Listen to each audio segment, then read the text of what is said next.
Ladies and gentlemen, rise up, rise up. The Scottish Falcons are back, episode 18. Your boys are thrilled as always to be here. We have a great show planned for you tonight. But before we kind of break down everything that we're getting into, there's plenty down in the description box to keep you occupied, and there's been a hell of a lot of happenings from Flowery Branch. And I'm glad, as always, to be joined by my good friend and brother, the real and the original and best Scottish Falcon, Des Stevenson. Des, how are you tonight, my friend? I'm good, mate. I got to say, I'm feeling a wee bit tired tonight, so I've got the old faithful, a wee cup of coffee, and it can only be in one cup, the Atlanta Absolutely. Falcons cup. Absolutely. So that's keeping me. I think that's keeping me awake tonight. So, but yeah, I mean, as you say, it's been like just a whirlpool of news, constant bang, bang, bang.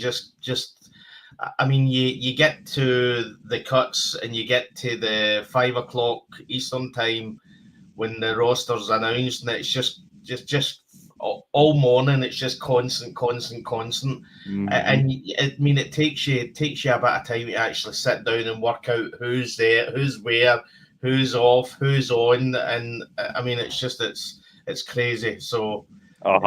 And then you add waivers onto that as well, and then you've got an extra day of, oh God, are we going to get them back? And even if we get the chance to get them back, are they going to sign the ones we want? And so on and so forth. But as I say, we always like to touch base back to the family first off before we get into the real topic. So first couple of shout outs, we've got Tony Hall dropping the red and blacks. As always, we love to see it. We've also got, just underneath him, we've got Southside Ricky, one of the frequent flyers almost at this point, even though he's more of a behind the scenes kind of guy. What's going on, everyone in the chat, and my Scottish brothers? Falcons Nation over everybody. You already know my brother. And Miss Sonia as well, dropping those red and blacks as well. Lady Bird's always in the house, showing love, showing support. And we always, as I say, show love and support for always the best way to open and close a show. I'm sure you'd agree with that, Des, is to show love back. Absolutely. As I say again, so blessed to support such an amazing team. I mean, I love this team. I love Atlanta Falcons more than a lot of things in my life. There's probably one in my son. Nothing can touch him, but my Atlanta Falcons are right up there. And we're only a week away, just over a week away from the Tampa Bay game, and I mean, it's 10 days today, brother. It's getting exciting. It's excitement and nervousness and anxiety and terror, and I mean, you just don't know. I wish I could. I mean, honestly, I wish I could just fast forward to a year, find out, and see that we've won the Super Bowl, and just sit back and just enjoy this year.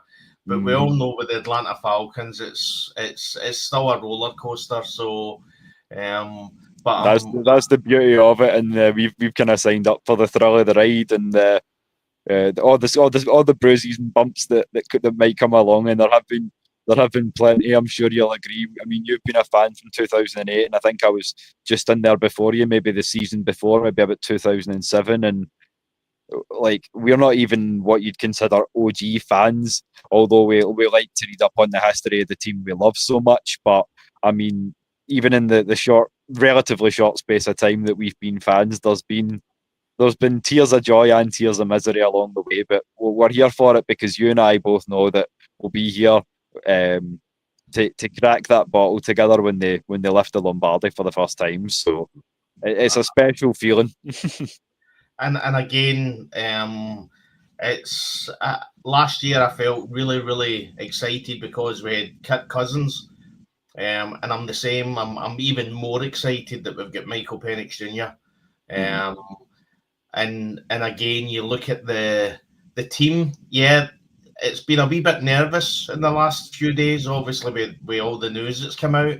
But you still look at the team and you think, is this team better than what it was last year? And you see that we went 6-3 at one point before it all collapsed. And you think to yourself, the team is better now. I think probably it's going to be between Tampa Bay and Falcons about winning the NFC South.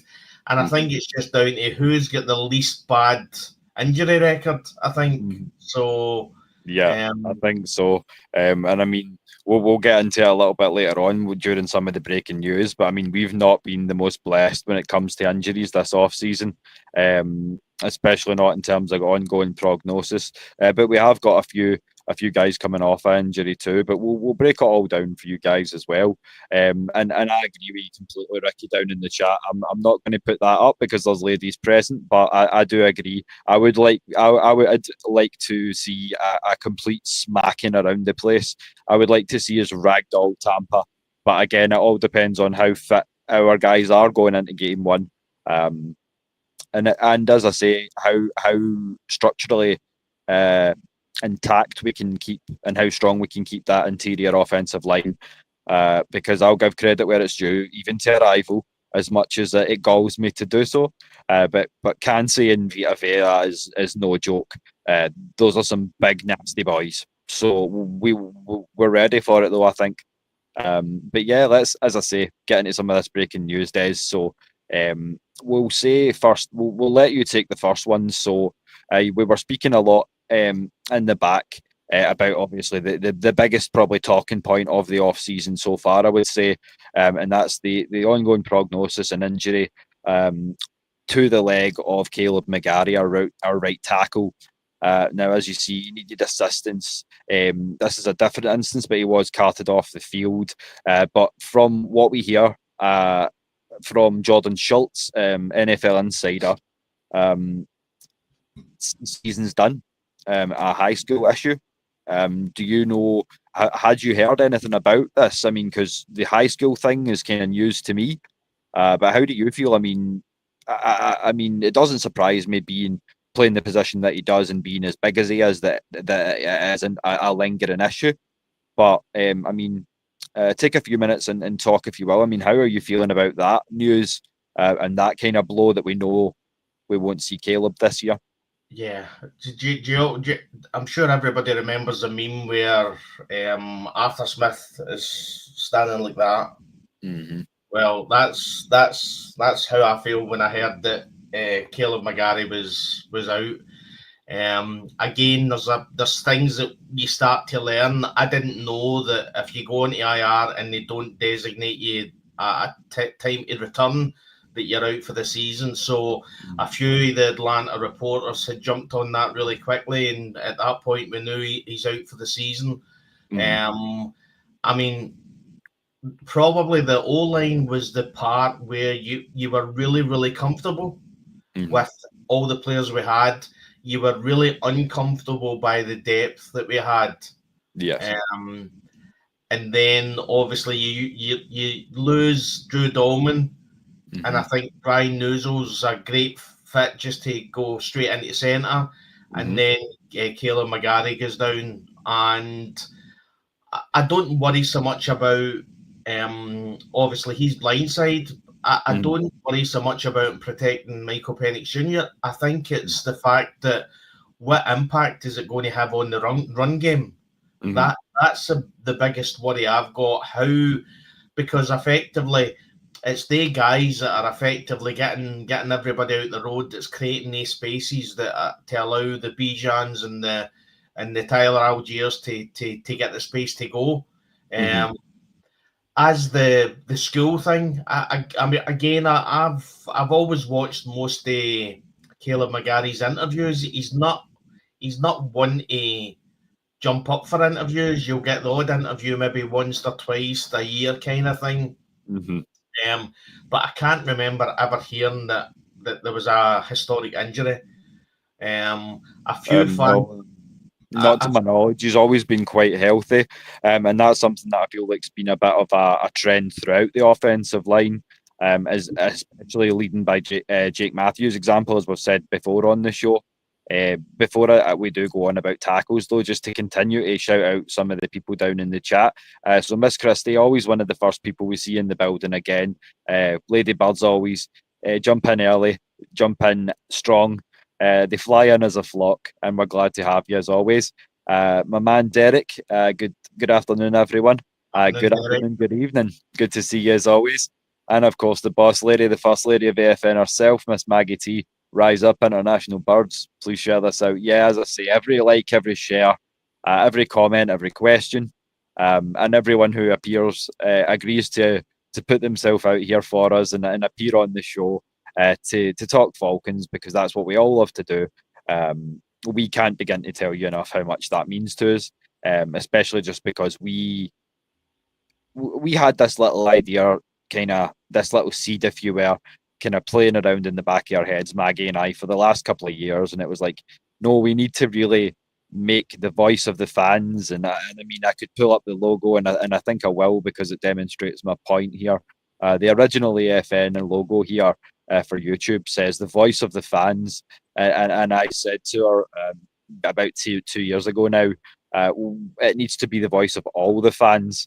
And that's what we are trying to bring here. So again, all the support and love, all the as I say, we fall just at the right time of the day to get you through your work day. So whether you're in the car, whether you're grinding away, or whether you're at home with the kids, we love to be your source for all things Falcons. So it's a great honour. Des? I mean, you got to say, I mean, Christy, that warms my heart. I mean, it really does.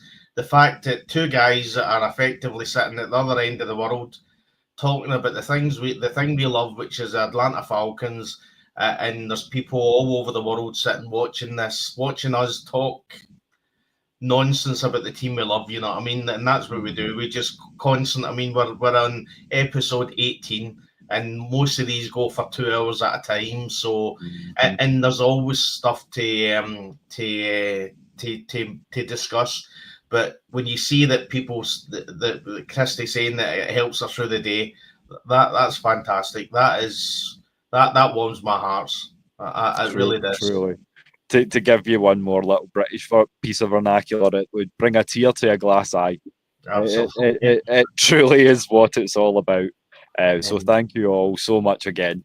Now, just as I say, while we're on the subject of tackles, not only did we get the bad news of Caleb going down, but as we know, 6 to 8 weeks, we'll be missing Storm Norton, who essentially would be the backup swing tackle for either right side or left side if you were looking at moving Jake. Because as Jake Matthews has said in the preseason training, we don't really see as a blind side. We're all comfortable on the left or the right, especially because we have a more mobile QB than what you've seen in preseason when you get MPJ out there as well. So you have that X factor as well. So when you're talking about, obviously, tackles, you can't dispute the importance of having hard-hitting tackles when you've got a mobile quarterback. You need to give them that little bit of time. Although saying that, unlike Kirk Cousins, we have a quarterback who can get it out in, I think it was 2.17 seconds. So that's quite an immense release speed. So if you want to kind of go into that a little bit, how would you feel, obviously, the adjustment's going to be for the linemen, knowing now that they've got someone who's a far superior athlete behind them? Do you think it gives them that confidence to maybe go and headhunt a little bit more, Des? Yeah, I mean the one thing that always came out on the when we signed Michael Penix Jr. The one thing that came out from his workout in Seattle, I think it was in Washington, was that how quick he got the ball out of his hands, and how fast the ball moved, and you've seen that a few times in the 3 games last year, how they a lot of the wide receivers just weren't used to the quickness of the ball coming out of his hands. Now they've had pre-season to work on that, but as I say, I mean, if they can protect and I know Caleb McGarry's out, but if they can protect Kirk Cousins, who is literally an old-fashioned pocket passer, then the benefit you've got, and again, you watch some of the games that he was actually in last year, Michael Penix Jr. There was a few times where the pocket broke down and he moved. Yeah. I've said before that he reads the game, and he seems to have he literally future proofs what he's doing, because he looks and he can see what's going to happen. And we've seen this when he was at Washington. He was very, very rarely sacked, because he sees when a play's broke down very, very quickly. You'll see him literally just spinning into the ground, and he sees when a pocket's broke down. So I've said numerous times that I think we're going to see a more mobile Michael Penix this year. And with the fact that we've now lost Caleb McGarry, and no doubt the O-line is going to be weaker for that, no doubt at all.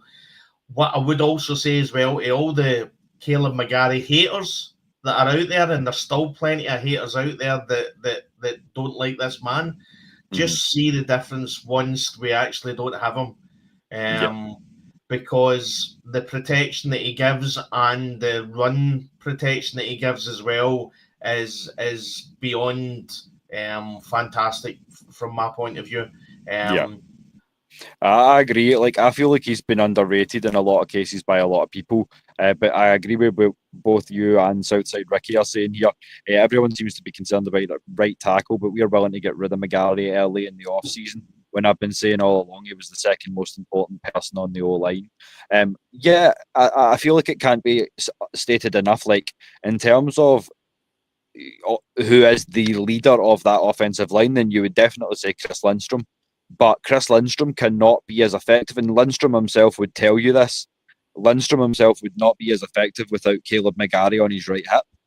And this is what isn't stated enough around the league by some of the press and things like that, who are talking on a purely position by position basis. I feel like we are top three when both men are healthy. We are top three in terms of right side pass protection in the entire NFL. So I definitely agree with both of you there.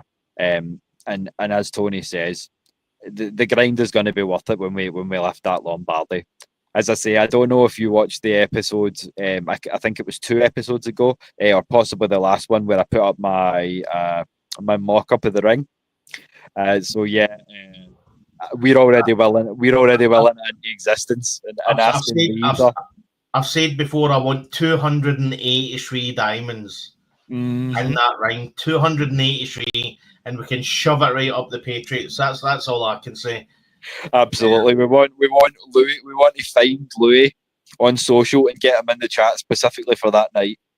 We want him to be front and centre. So if you watch this episode back, Louis, you heard it here first, kid. but going back to the O-line, I mean, the O-line went from being the part of the team that you had no concern for to effectively being the part of the team now that you're concerned for. It's just typical Falcons. It's just the way it is.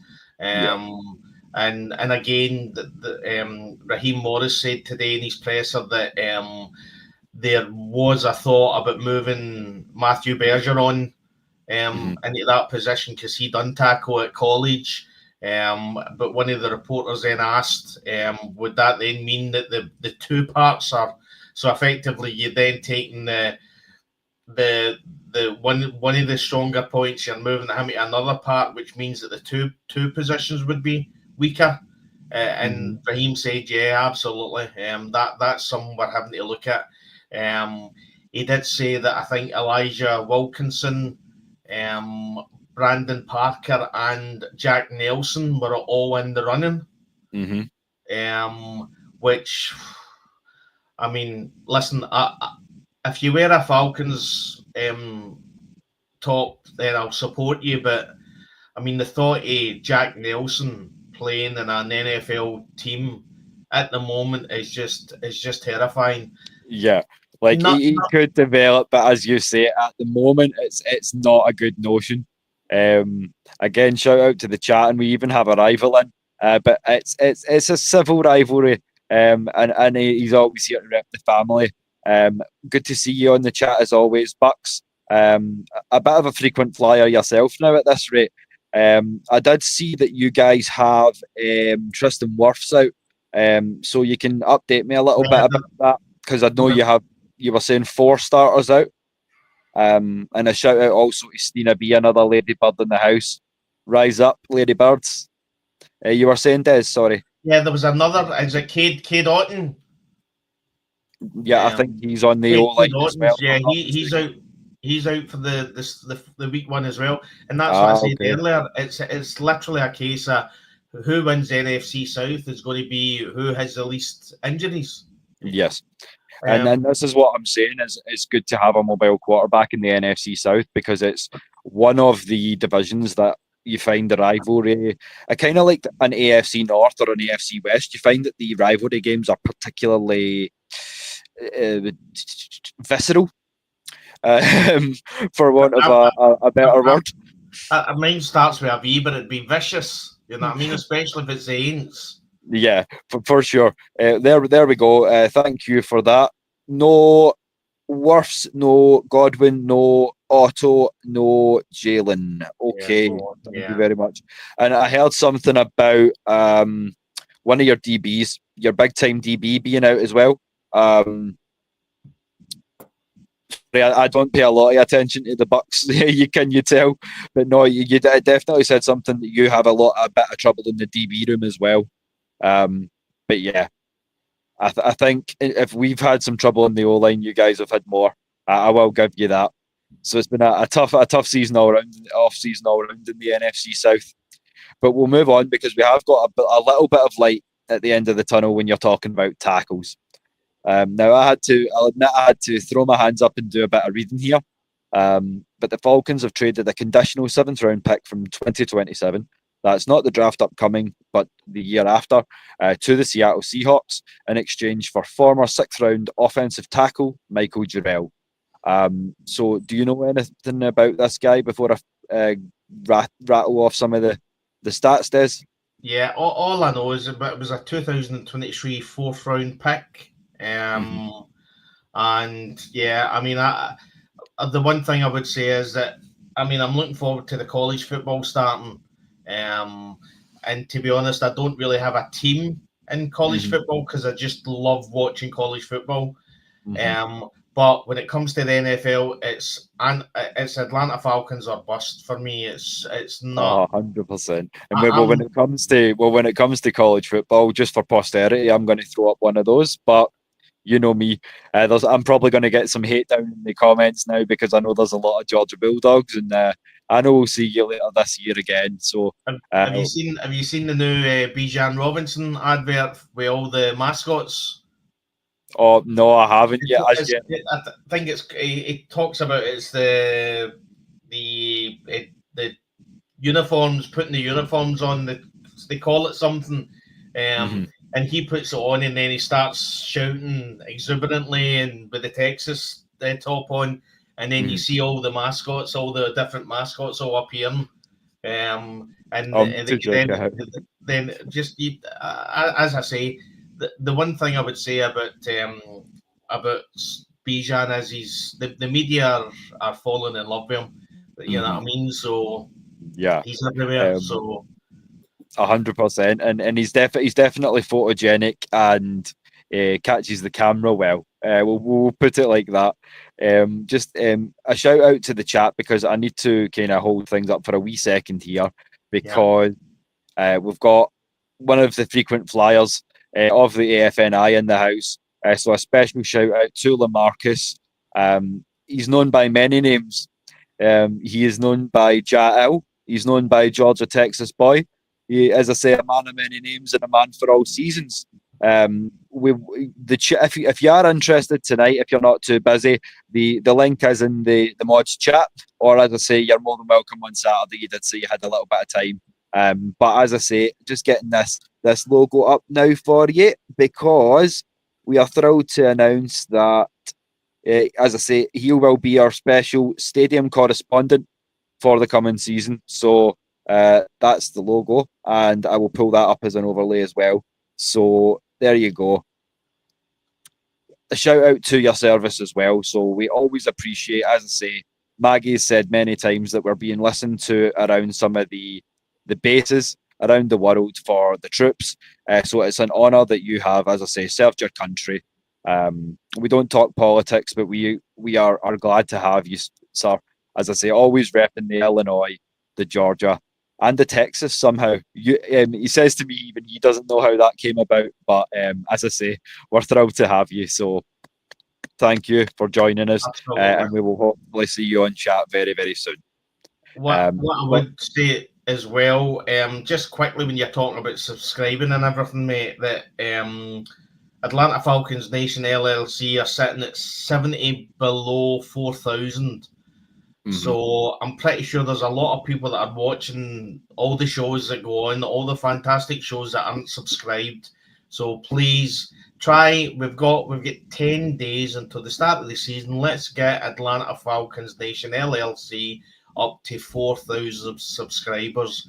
For us, for the Atlanta Falcons Nation International, we're sitting at 71 subscribers, and I've looked at some of our videos. Most of our videos are getting 200, 300, 400 views. So there's plenty of people out there that are watching the shows and they're not subscribing. So as the season comes in, we'll effectively be jumping on maybe after a game, big news story. So if you're subscribed, you'll obviously get the notification that we're going live. So again, if any are watching this, subscribe to the two channels, and you'll get us on both channels. Because as I say, we love to spread the love around. So as I say, you'll see all the people and the panelists that you've come to know and love, all the banter that you've come to know and love, the real takes, the education sessions, the school days where they're needed, but also the love and the passion and the devotion of a diehard Falcons fan, and that's what you really need. We a little bit of comic relief sprinkled in here and there, and that's what we try to give you. I also find out that we're seen as a little bit of a culture show. So to some, I hear that there's some of you down in the chat actually practicing your vernacular. And your Scottish phrases, and we won't name any names, will we, Maggie? Listen, if you want to know about a good tonic wine, because tonic wine's good for you, if you want to know about a good tonic wine that's available in Scotland, we can discuss that if you're ever talking about health, you know what I mean? I remember just quickly, my mother used to, because there's a thing in Scotland called Buckfast.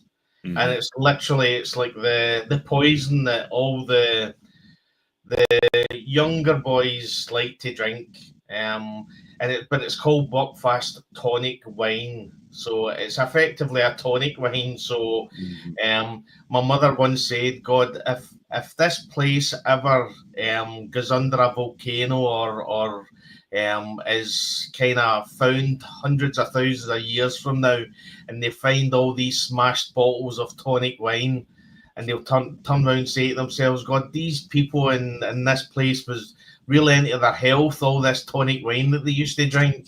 So. Well, why is there a layer of black ash basalt about 6 feet thick? Because you know how highly flammable alcohol is. Yes. Lava plus alcohol, dangerous mix. But just in terms of some of the stats for Michael Jarrell here. So these companies courtesy of NFL Network's Tom Pelissero. So he was drafted as a 6th round pick in the 2024 NFL draft. He's 26 years old when he was 25 years old when he was picked up by Seattle. He appeared in 10 games as a rookie, and I'm actually going to pull up a couple of photos here because this should be quite interesting.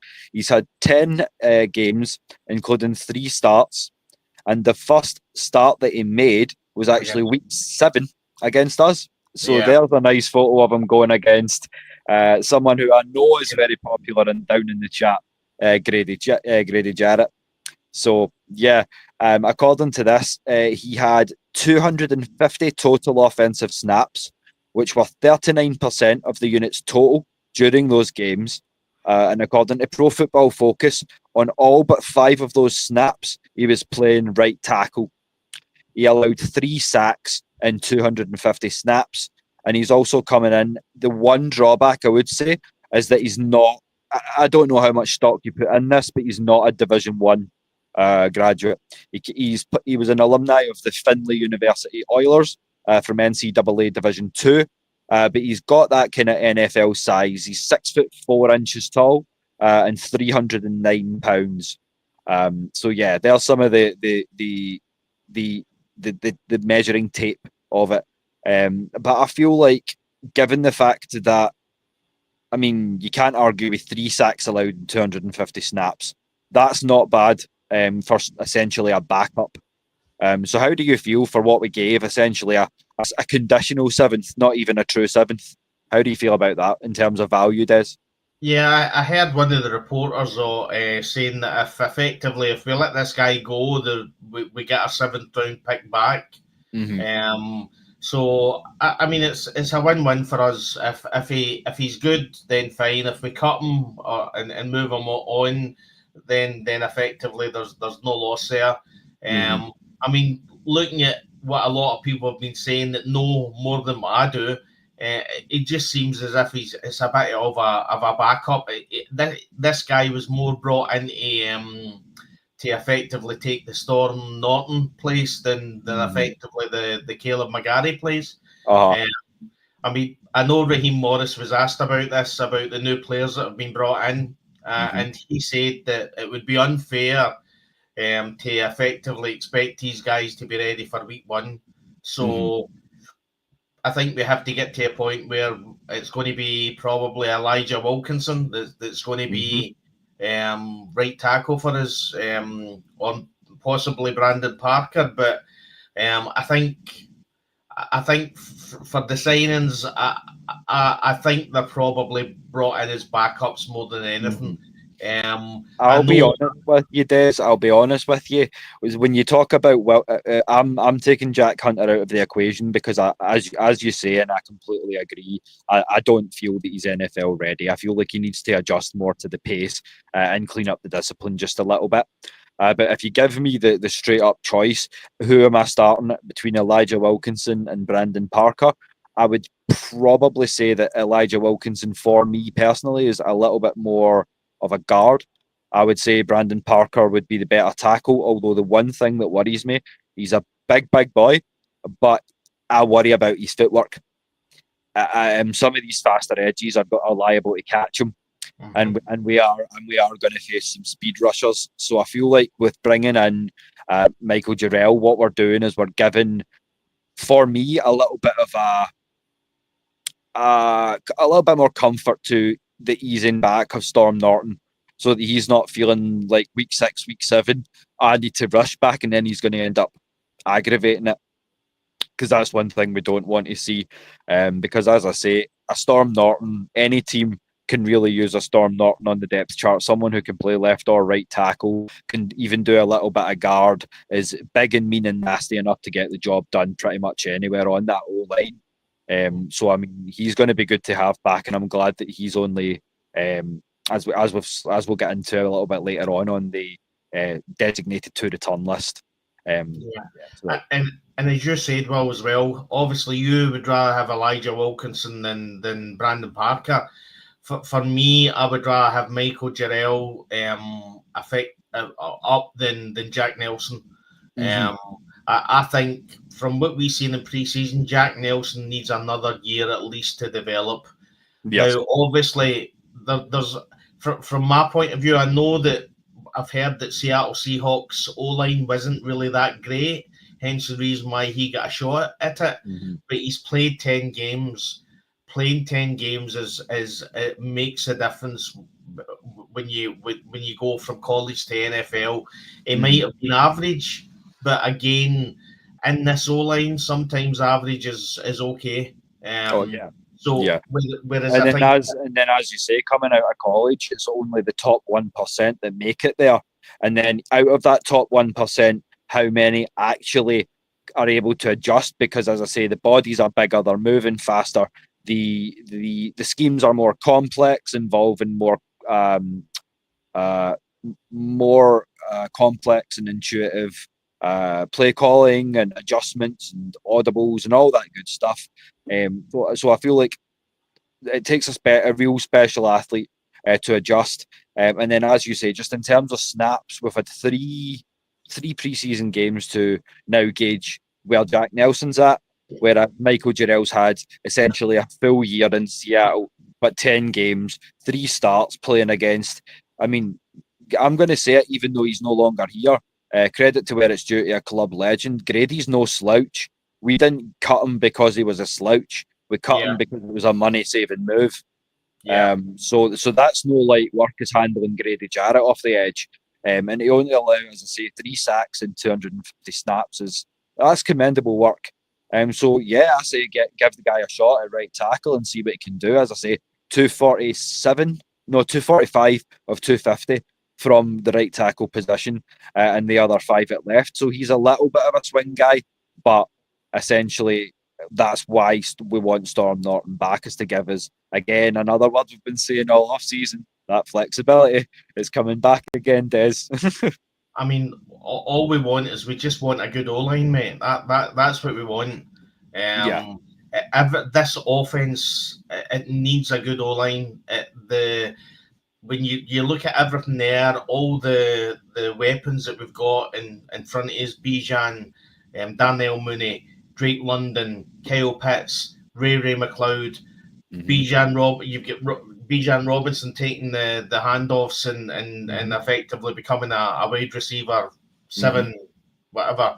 I mean, the offense is going to be phenomenal. I just don't want to be in a position where we're looking at this offense and thinking, if only the O-line was better, how good this offense could be. You know, I mean, we showed in some games last year how good we could be, but again, we kind of shot ourselves in the foot in quite a few games.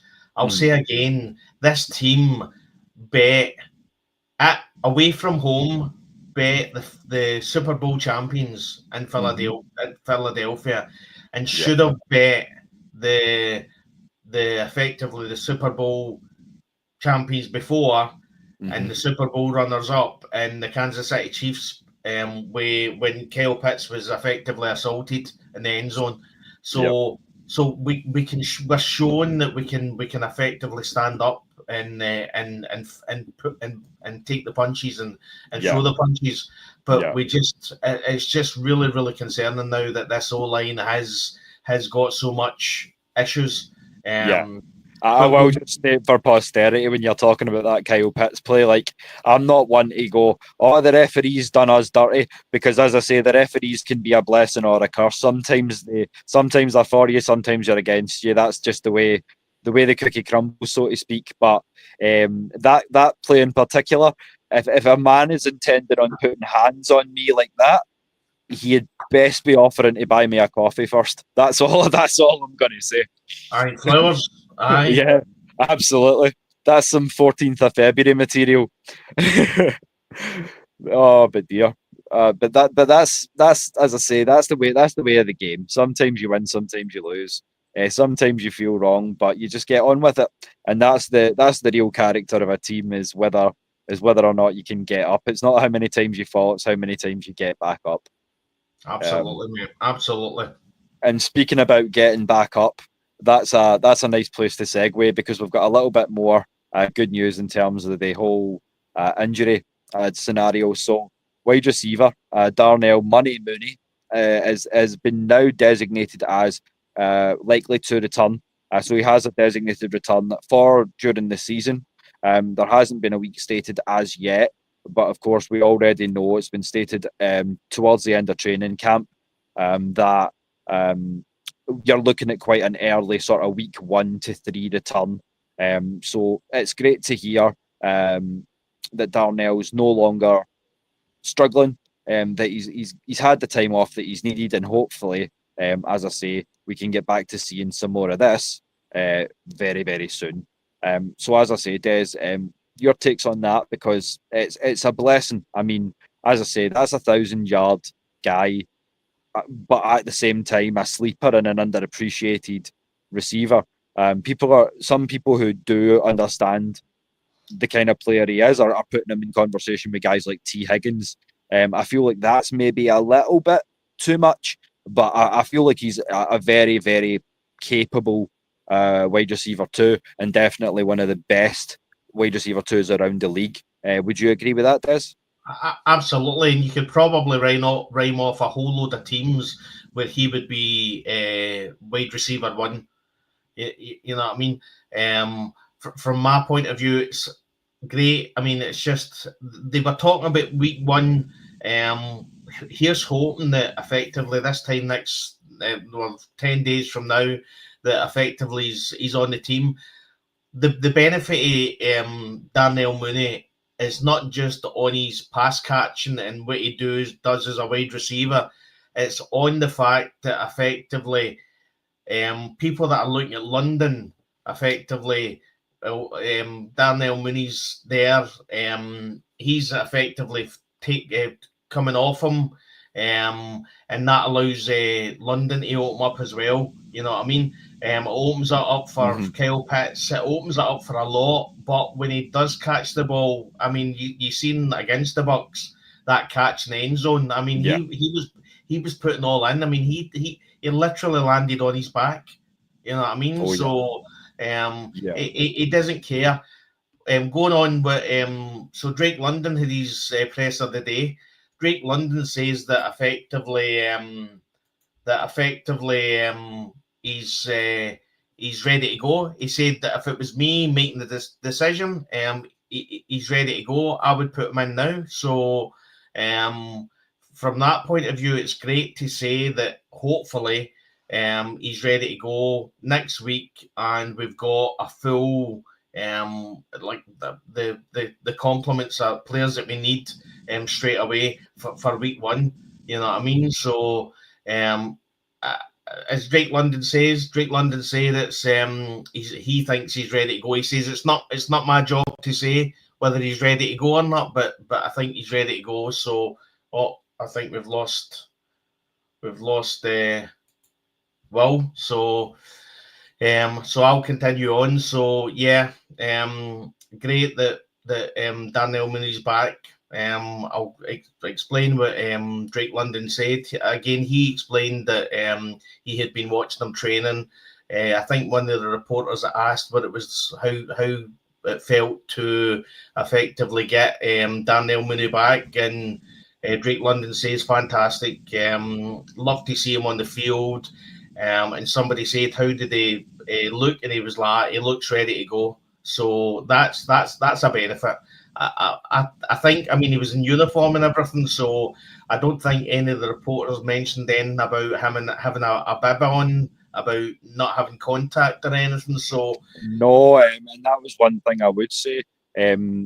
Now that I've got the chance to get back in with you, so I appreciate you holding it down. Yeah, few weather issues my side, but we keep on rolling as we always do. We are Falcons.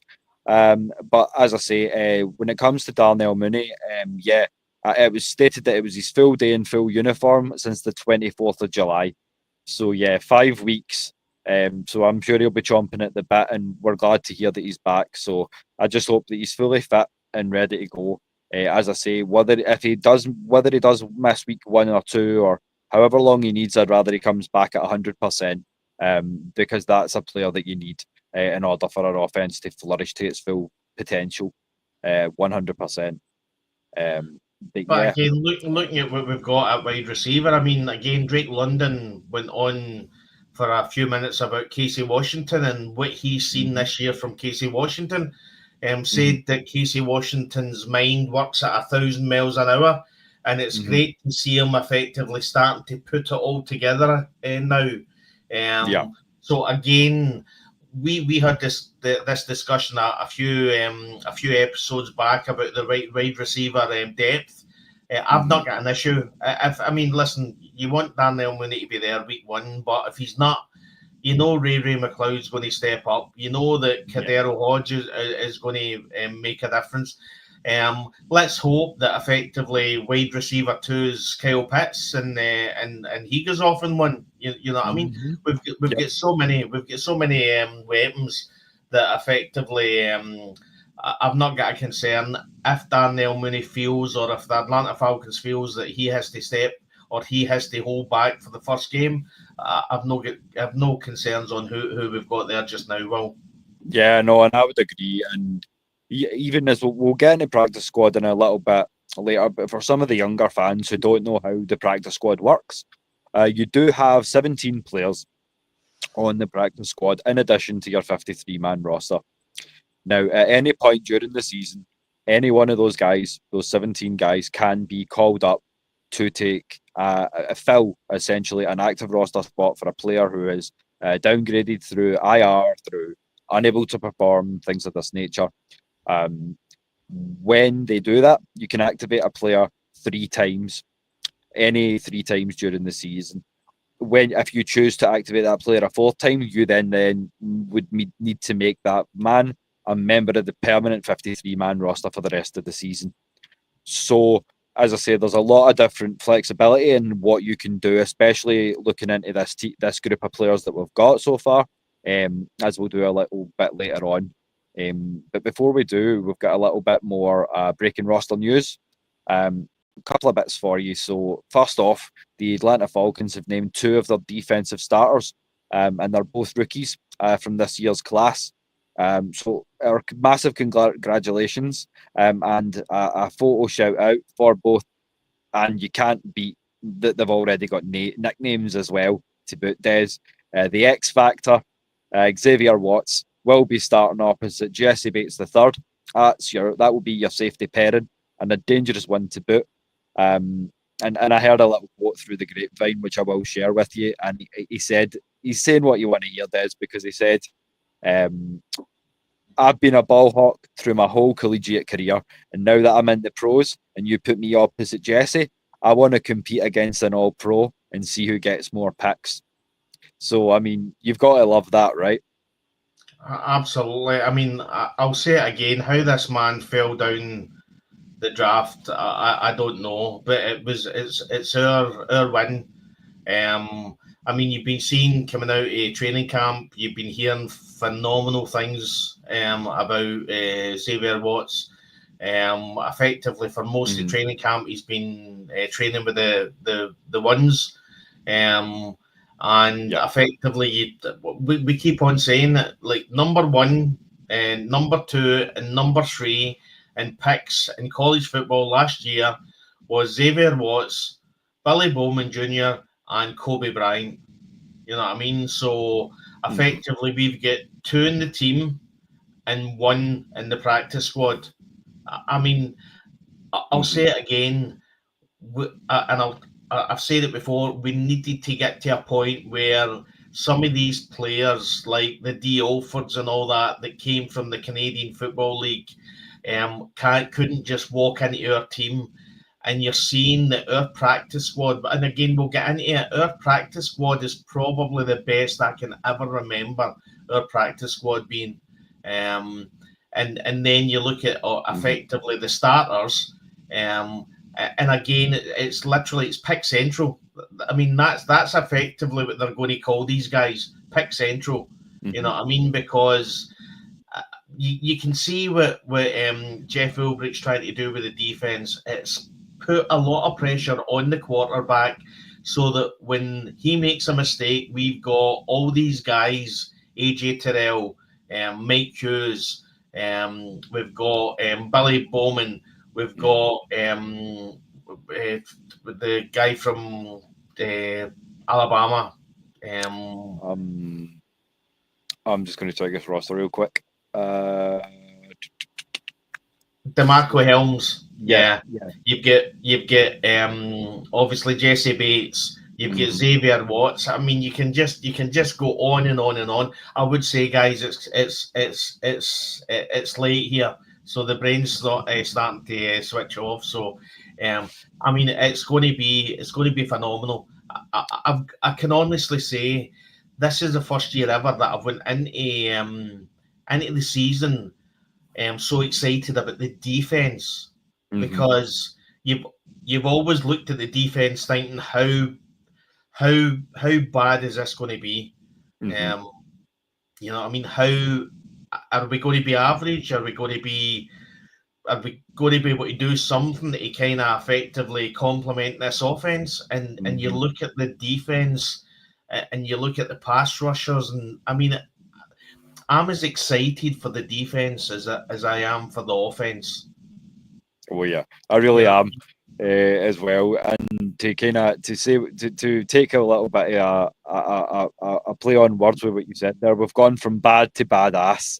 And that, as I say, keeping with the nicknames, as I say, a special shout out to another guy you mentioned, new starting nickelback for our Atlanta Falcons, Billy Badass Bowman, or Billy Biceps Bowman, because I mean, if that's the shoulder that's coming in to hit you, I guarantee you it doesn't matter how big you are, you're going to feel that. Absolutely. And again, there's just an intensity of them. You know, I mean, you watch Xavier Watts in the videos when he's getting introduced, and he's literally just standing there. No messing about, no doing all this. He's just standing there as if to say, "Nah, I'm too good for this. This is.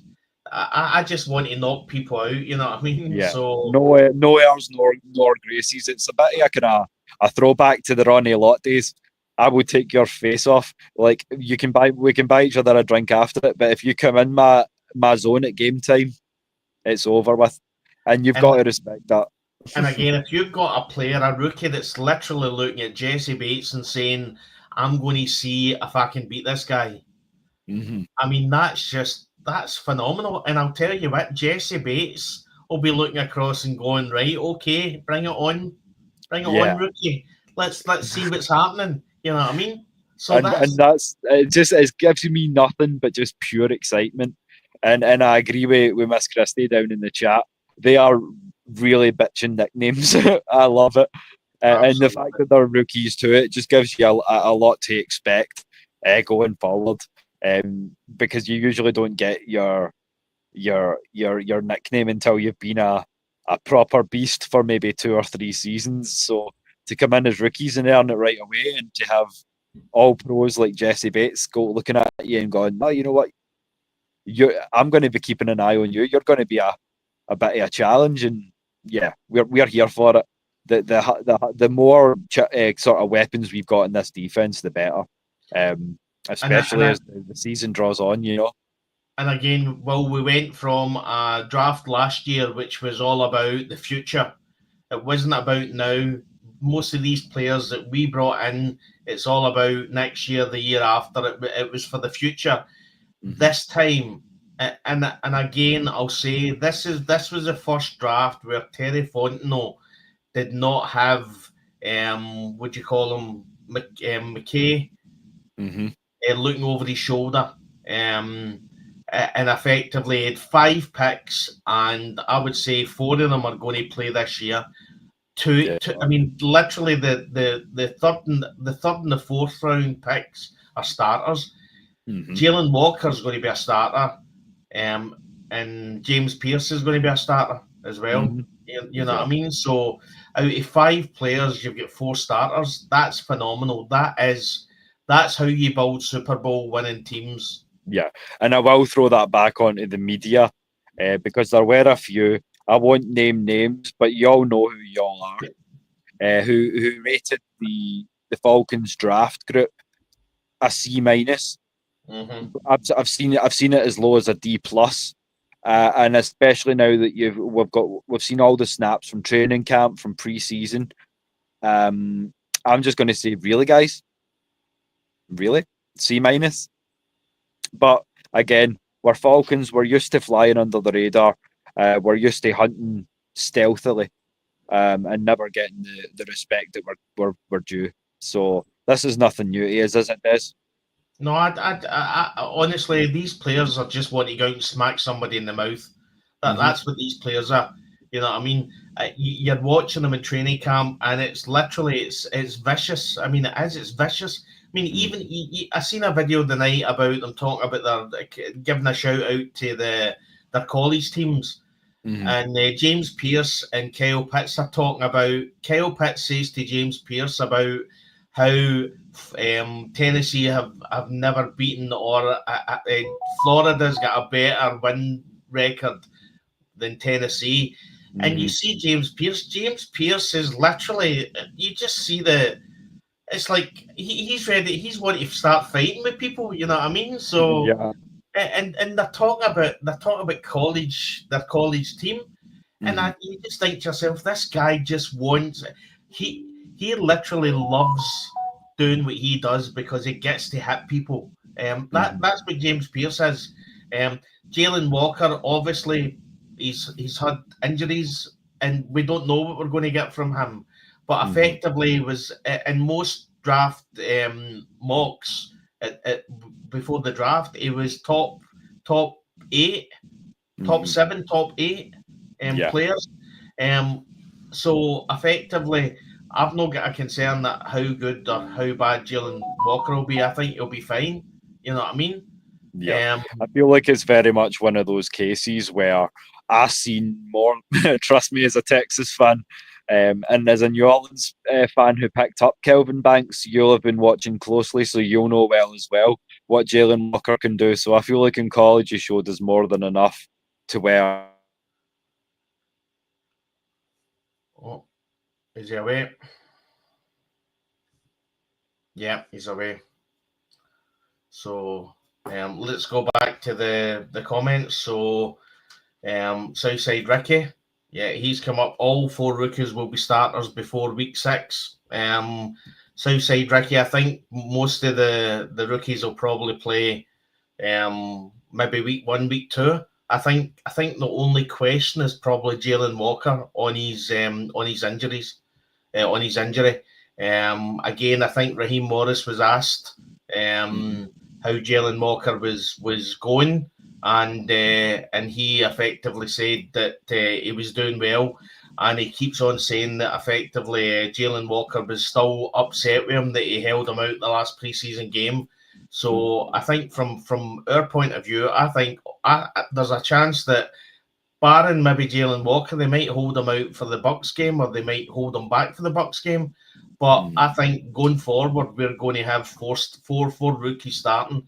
Now, Raheem Morris was asked, what was the last time? When was the last time he remembers seeing 4 rookies starting in a team and playing for the season? And he said his last year, he's one of his years at LA. When effectively that was the time when I think that was the last season he was in LA before we brought him in, and it was all rookies, and I think the defense was sitting 20th out of 32 teams, but effectively that was all rookies. You know what I mean? So I've said before that Raheem Morris knows how to effectively bring rookies in and play them in defense straight away. And I think that's this is the thing as well, is what is something that we've touched on, but not really kind of went into in too much detail. Is I was looking earlier, and I should have really saved it, but remind me, and I'll bring it as one of the pull-ups for Saturday's show. I was looking at the average age of the 32 NFL rosters, and we're down towards the bottom, but that sounds like we would have a very old roster, but the average is still 26. That is a perfect sort of medium of youth and experience when you're looking at sort of guys like Leonard Floyd, Arnold Ebiketie, and some of these older guys, Jake Matthews on the offensive side, that are able to bring these guys along, So I feel like we've got a great balance of youth and experience as well. We've got some of these mentors in the right places for these guys that are just behind them, Yeah, absolutely. And we've got a few comments as well. So we've got Blackberry in the house. Home team was good, Blackberry. AFN royalty at this point.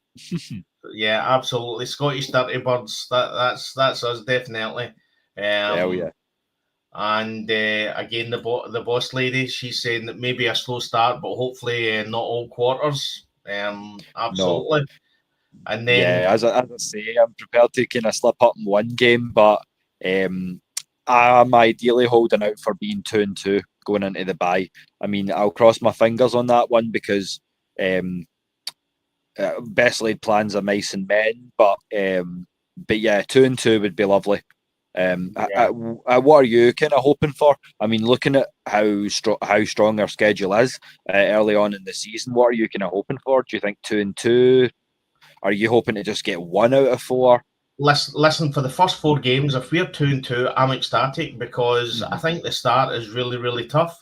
I think after that, it eases out a wee bit. So if we're 2-2 with our schedule, yeah, I'm delighted on that. I would say as well, we need to still understand that Michael Penix Jr. has literally only played 3 games, so that he's going to make mistakes. There's going to be, listen, I hope he doesn't, but there's going to be times where something's going to happen, and it's because he may be a pick or something. But again, from my point of view, this season is effectively a building block for the future. And I'm excited. Another wee comment from Jay as well. So Jay says that don't be surprised if one of our rookies win Defensive Rookie of the Year. Not at all. I would love to see it, and if I had to pick, now that's a tough. Now that's an interesting question. You know what? James Pierce Jr. So if you had to pick one of those rookies to win DPOY, Des, gun to head, who are you going for? I'm going to go James Pierce Jr. Now, just looking at Louis Riddick, and I think it's ESPN, he's come out and said that he thinks that James Pierce Jr. is going to be the NFL leading sack leader this year. He's come out on national TV and said that. So again, the buzz and the hype, and bearing in mind these guys have got insider knowledge as well. They'll have people on the inside that are watching this kind of stuff, and they'll be going back to him, and they'll be going back to ESPN saying this boy is a monster. You know, I mean, this and I guy mean, is. Correct me if I'm wrong, but in terms of leading in sacks as a rookie, I don't think anyone's done that since LT, since Lawrence Taylor. I mean, there might have been one or two, but it's rare to find a player that's even in the conversation as a rookie. But again, we still need to be realistic. Well, he is a rookie, you know what I mean. But when you see some of the teams in pre-season, they were double teaming him. You know what I mean? It's like, so. I mean, it's not as if they double teamed him and then thought, do you know what? I don't think we actually need to double team this guy. We'll just put one guy in front of him. They double teamed them, then they kept on double teaming them, as if to say, do you know what? This guy needs special attention. So and on that note, all due respect to the offensive coordinators for the Lions, Titans, and Cowboys respectively, because you have to do your due diligence if you're going to coach in this league, and all 32 teams know what we got. Like, in terms of James Pierce Jr. and in terms of Jalen Walker, they know that we've improved so much as a defensive unit. There's been so much a culture change now and an attitude shift. As I say, the biggest teams in the league, Patrick Mahomes has gone, no, they're cooking something up in Atlanta and it's going to be real fun. So, I mean, if the guys who's in boat talk already and is only possibly halfway through his career says that about you, then you must be doing something right. But as again, an organization, it's good that the media is starting to spot the things that are happening in Atlanta. And again, I'll go back to the fallout from us moving up to take James Pierce Jr. The fallout was ridiculous. You know what I mean? Yeah. We move up, we gave up. I mean, you would have thought we gave away the next six years of draft picks. The way it was looked on, the Atlanta Falcons gave up an enormous amount to get James Pierce Jr. No, we didn't. We gave up a third. That was it. We gave up a third, and we got I think a fifth back. You know what I mean? So truly, yeah. Again, really. I feel like they want to kind of almost paint narratives or drama where there is none, because I feel like consistently the Falcons, when you're talking about first round draft picks, have hit, especially when it comes to double dipping, because the last time they double dipped, they got Lindstrom and McGarry and completely fortified the right side for a decade or more. You can't understate that, especially now that, oh, lo and behold, you have a left-handed quarterback. So yeah, be that as it will. But talking in terms of the people who said, "Oh no, you can't take a running back at 8, you can't take a tight end at 4." Although I maintain that we never drafted Kyle Pitts to be a tight To be a end. tight end, no. We drafted him to be far more of a weapon than that. But yeah, we could go on. So it's not our first rodeo when it comes to double dipping or taking a risky pick in the first round. If you don't see the vision, then that's fine. Just admit you can't see the vision, but the product is there to but see. again, you go back to Jesse Bates when we signed Jesse Bates. You know what I Mhm. mean? There was fallout about how much we paid Jesse Bates. Said that effectively we'd overpaid for Jesse Bates. You know what I mean? What I would say, and His you play go, says differently. and then you go to Bijan Robinson. You don't take a running back in the top 10, right? Ashton Jeanty, he goes what, 5th. It's fantastic, great player for the Raiders, or I think it was the Raiders he went for. Great player for the Raiders. So and so and so. It just seems to be it's okay unless it's the Falcons, and then we become this public joke that you have to ridicule them. You know what I mean? It's like the big bully against the young boy. You know what I mean? It's like it just, as I say, we've now got a team that literally wants to smack people in the mouth, and I'm here 100%. For it. You know what I mean? Yeah, right there with you, mate. I'm going to dive back down into these chats because we've got a couple of questions and a good one here from Tony. So, do y'all in Scotland get NFL football on your regular TV stations, or do you stream it online? I personally stream it online, but I know for Des, you use NFL Game Pass. Which is, again, it seems to be one of the most reliable sort of ways to do it. Which reminds me, we really should get out to campus or something and have a few cups of coffee and get our notepads out and do a wee watch party. Absolutely, mate. Absolutely. I mean, you heard it here tonight, for the first time. The first red and black international event.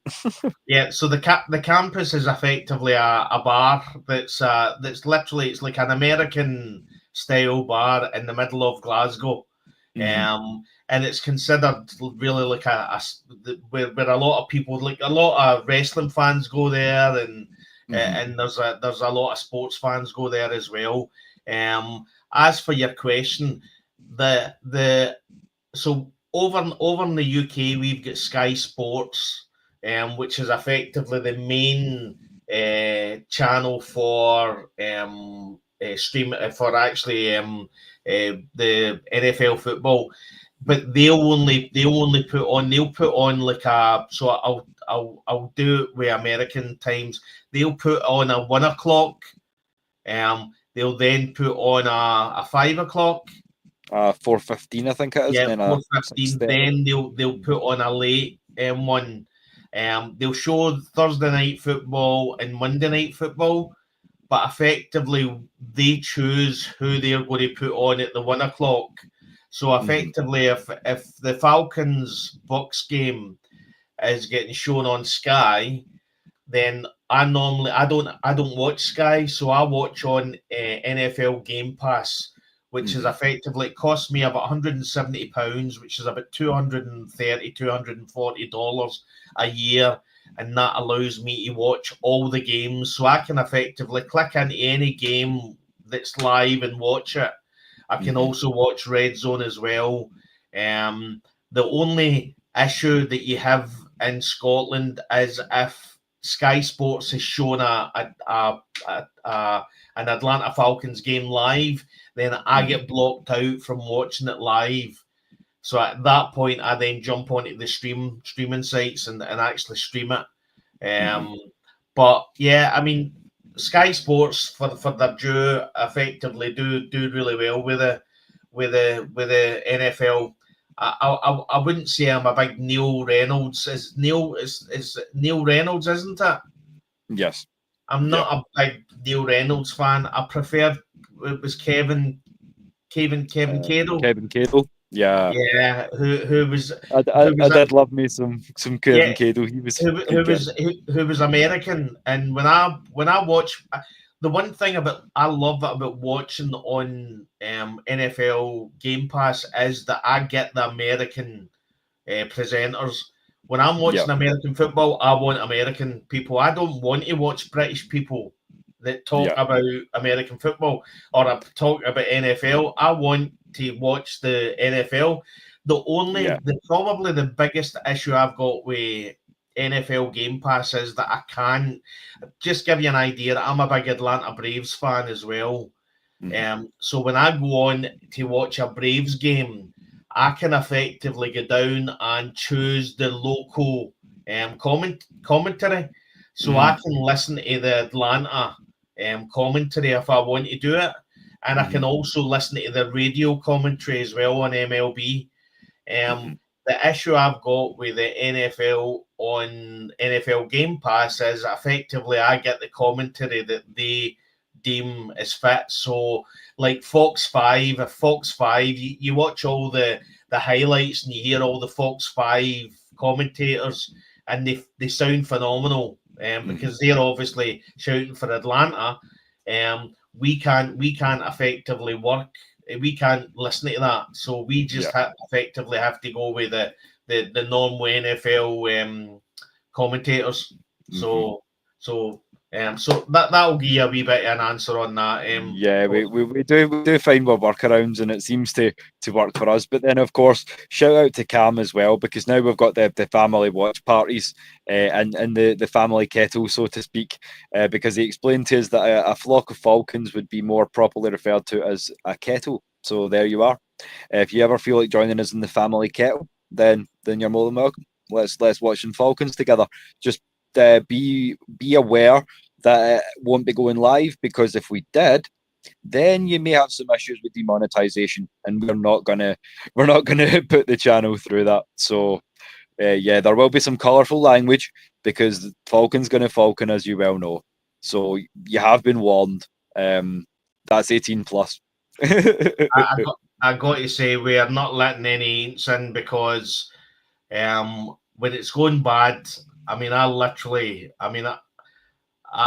just go into a depression that the world's never seen. When we're playing bad, it's like the world's ending. It's unbelievable. It really, really is. And to pull the boss lady's comment out again, as I say, thank you for always supporting, liking, sharing, subscribing, all that good stuff, watching and listening to us. 36 hours, so essentially a day and a half worth of material, or just over that. And for some reason, y'all crazy bunch are still in here showing love. So yeah, and as I say, this is the antithesis to what you were saying as well, Des, because you were saying you want the real Americans doing your commentary. Well, maybe the guys in the air are sick of hearing the local commentators. Maybe they want to hear our take, and that seems to be what's shown for the love and support that you show us. So please continue. Listen, I'll tell them exactly how it would go if we were commentating. When the Atlanta Falcons are winning, I'm screaming. I've already said that over in Scotland, that effectively if it's a 1 o'clock game, we're watching the game at 6 o'clock our time. So from 6 o'clock to 9 o'clock, my neighbour is wondering what's happening and what I'm doing, because from 6 o'clock on a Sunday night to 9 o'clock on a Sunday night, I'm screaming. I'm either screaming for joy or I'm screaming abuse at a TV. So yeah, what I would say is that if you ever come onto the watch party, be prepared, because the Scots are well known for two things: drinking and swearing. So you will hear insults that you have potentially never heard before, or combinations of words that you will just be like, what? But do you know what? Once you come off the stream, if somebody messes with you, you will have a whole string of new vernacular that you can pelt them with.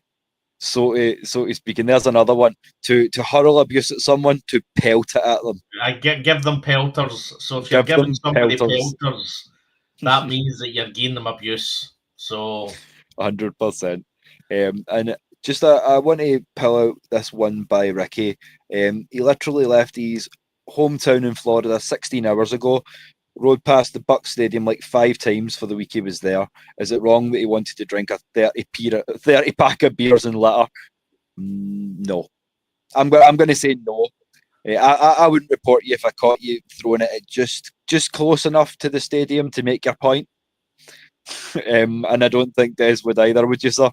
no, I mean, listen, there's a lot of places in America I would love to go.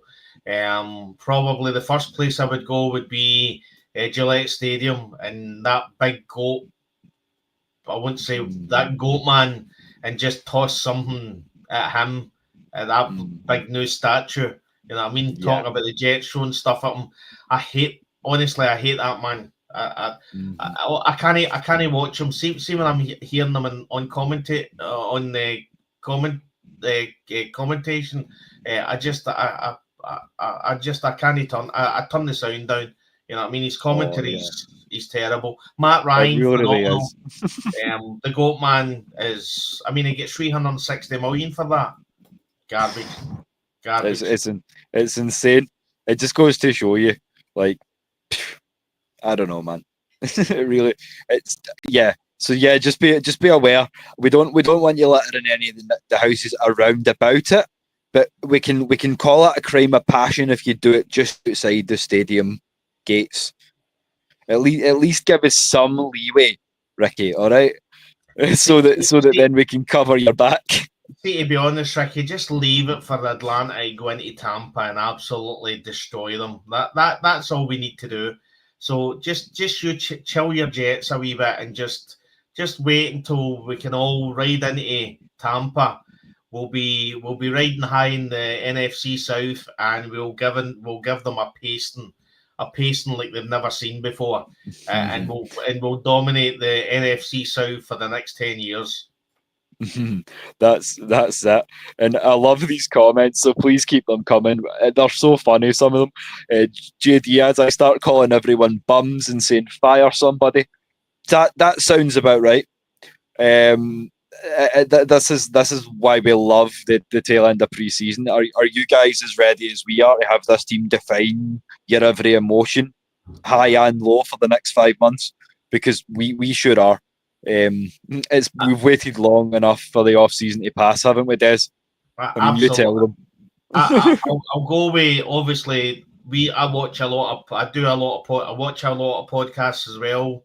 Anything the Falcons, I'll watch it. But I think it goes back to one of the Falcoholics put on their X that being an Atlanta Falcons fan is like riding a roller coaster with a really bad safety record.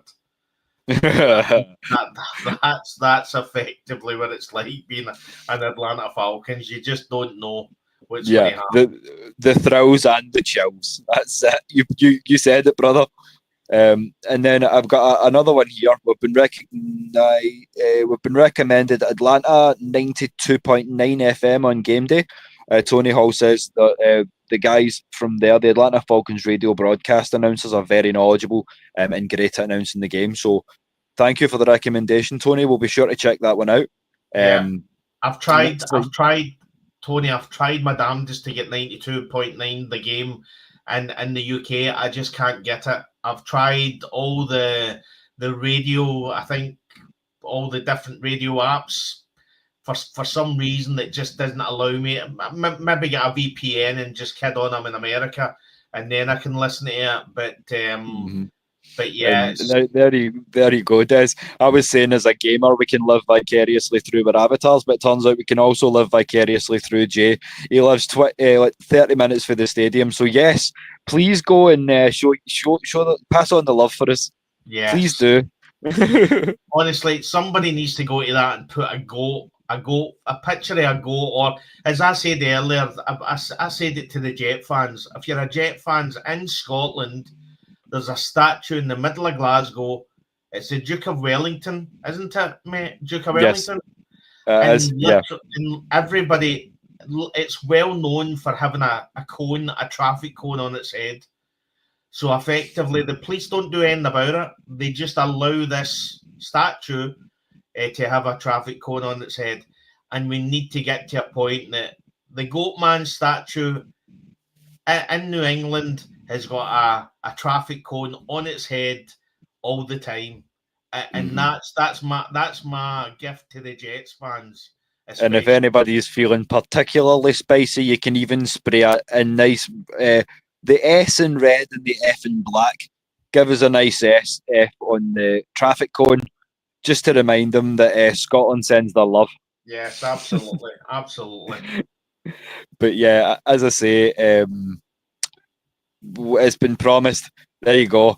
When next time he pulls up, he's got us. So there you go. A promise is a promise, and we will hold you to that. But let's move on with some more of the topics. And we finished off with talking about Billy Bowman, who's going to be wearing number 33. And speaking of number 33, I've got a very special shout out and thank you to give, because if you've not paid attention to the channel this week, then you really, really should have, because you missed an absolutely amazing episode of the Ladybirds of AFN on Tuesday night. You also missed a trick and a party on Friday for the last pre-season game, because a couple of legends have been closely in contact with our Ladybirds and friends. They're always happy to shout out the AFN when they're seen, so we like to shout out back. So if you get the chance to check out the Believe in Falcons podcast, we're grateful for having these legends be on and show so much love. So thank you very much to Michael Turner and to Ove Mahaley as well. That was a great show that you put on for the guys on Friday, so we appreciate that, even though we don't appreciate the score too much. So yeah, we can't thank you enough for that. And just as I say, we are so envious of you guys stateside that you got to have that honour. Hopefully it's one that we can do. And as I say, later on we do have a little Q&A section where we will give you guys in the chat the chance to drop some ideas as to who you would like to see us put the grapevine out to, because we're getting to the stage now where we're going to have some special guests on to talk some football. So if we can get in touch with some legends too, then by all means drop it down in the chat and let us know. And just before we move on as well here, another one from Southside Ricky. Missed it. 2 seconds. Okay, so yeah, I'm extremely ready for this season. I'm on everyone's top at this season. They better hope for failure, because when we succeed, family and friends are going to stop inviting me out and stop calling me. Yeah, they know not to bother me at certain times during the week, specifically because I'm going to be watching the football. And if we start winning a decent amount of games and we're talking playoffs, and especially if we go on a run, I'm not going to shut up. So yeah, there's going to be more Scottish Falcons shows than you can handle, because me and Des are just going to be so amped up that we're just going to be like, do you want to just go on and just ramble some more? So yeah, be fully warned and prepared for that. There is a possibility that could well occur this season, given how deep the team is. Again, another Scottish saying, bouncing off the wall. When the Falcons are doing well and they've just effectively had a fantastic game, I'm bouncing off the wall. I'm quite literally bouncing off the wall. So happy. I mean, it's unbelievable that a couple of some men on a park it does this to you. But I mean, it's either joy or pain. There's nothing in between. You know what I mean? But I think we're all ready. You know what I mean? I can't wait. Can't wait. Yeah, no, definitely. And if you want to if you're not hyped enough, as I say, and you did miss it, then you need to go back and check out the Michael Turner interview, because the lady's done a stellar job. As I said to Maggie, it's always nice to go in and spend some time with the legends and also Michael Turner. So But yeah, moving on, we've got one more piece of roster news before we kind of really get into the meat and potatoes of the episode. So that is to say that we have one more confirmed starter. If you want to say starter, it's in terms of the special teams. The number one punt returner and kick returner on both special teams is going to be Jamal Agnew. So I'm going to give the man his flowers, and I do have a photo here of him in the white number 14. So that's going to be your main returner. Obviously, you are going to see some Natron Brooks in there as well, potentially. Some of these other guys that are not yet confirmed, but there's your number one. So how do you feel about Jamal Agnew? I mean, I know he's a serviceable receiver, but in terms of what he brings to the special teams and the return game, it was an obvious choice to include him in the 53. Wouldn't you agree, Des? Yeah, I mean, he's effectively been picked. Although he's a wide receiver, he's a special teamer. Effectively, yeah. You can look at Kadero Hodge. Kadero Hodge last year was brought on as effectively, he was a wide receiver, but he was mostly special teams. So, yeah, I mean, I think he done well in the preseason. So, he's got a lot to live up with. Kadero Hodge is now effectively moved up in as a standalone wide receiver now. So yeah, I mean, it shows that if you do really well and you play well, then the world's your oyster. So yeah, I mean, I'm ready for it. I think he's got good speed. So and again, we did see that. I think probably when you look at Nathan Carter, I think if he hadn't have been took on as RB3, I think he probably would have made it through a special team as well. So yeah, that's one to watch, because I mean he had a couple of good returns in the preseason as well. And we're being backed up in the chat here as well, because Blackberry was saying he's definitely a really good return guy as well. But a couple of great questions that I do want to tackle. In terms of game day meal, that's an interesting one. I mean, I'm all about food, so I'll eat what's put down to me. But I like my American food. Is Micah Parsons just get traded to the Packers? I'm going to double check that. I've got the laptop now. Hold on. There's no chance. That's the heir apparent to Clay Matthews the third. That mean pass rusher. Oh my God, he has. Thank you, Dallas. Go Pack, go. Micah Parsons is just put on X. Wow. Okay.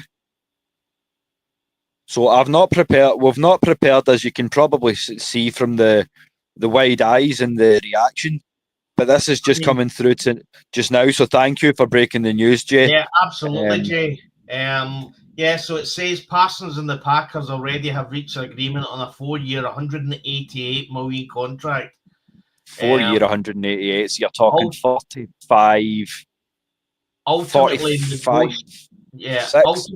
Ultimately negotiating a record-breaking contract that includes $120 million fully guaranteed at signing, and makes Parsons the highest paid non-QB in NFL history.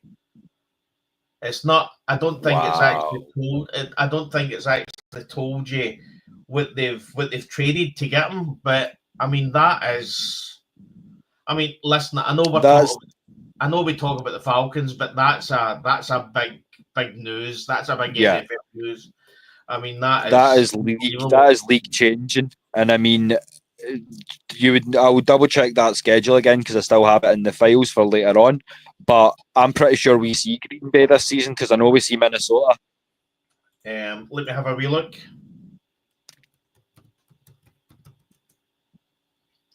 I think we do a tour. I think we play all 3 teams in the North this year. Green Bay. No, we don't have them. Right. Okay. So we don't have them. So well, in that case, at least for this year, that trade has my blessing, because I wouldn't fancy playing against him fired up on a new team. No way. I mean, we have spoke about Dallas a few times, and your mother's a Dallas fan, which she must be going through the now, finding out that. Oh, I don't know if she knows. I might have to break it to her when I get off the stream. So that's going to be a fun conversation.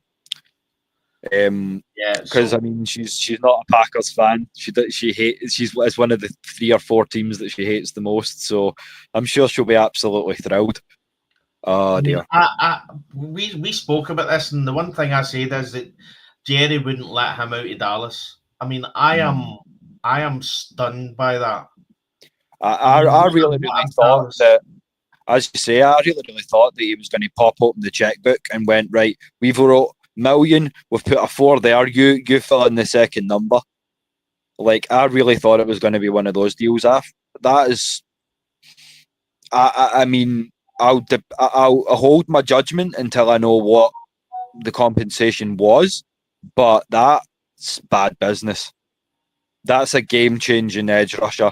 And as I say, if you're not going to pay him as one, there's plenty of other teams that will. I'm sure we would have been in the mix had we the capital too. But see, to be honest, maybe this time last year, but we have moved on in the pass rush, mate. We've moved on to a point where we really don't need to worry about effectively. Hopefully, we don't really need to worry about our pass rush. You know what I mean? Yeah. So I would agree. It came to a point where I felt like it was no longer an issue, especially not for the money that he was asking.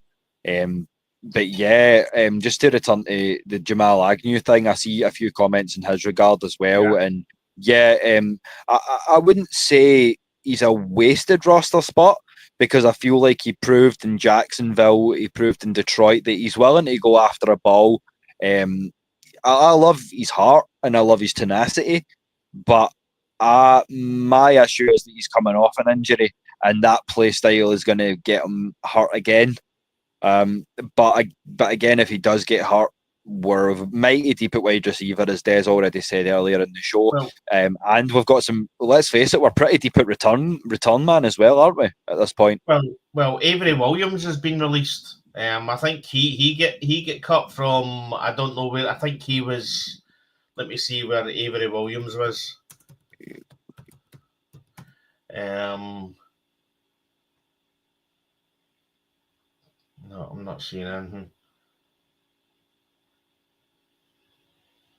Yeah, released. Yeah, Eagles. He was on the Eagles.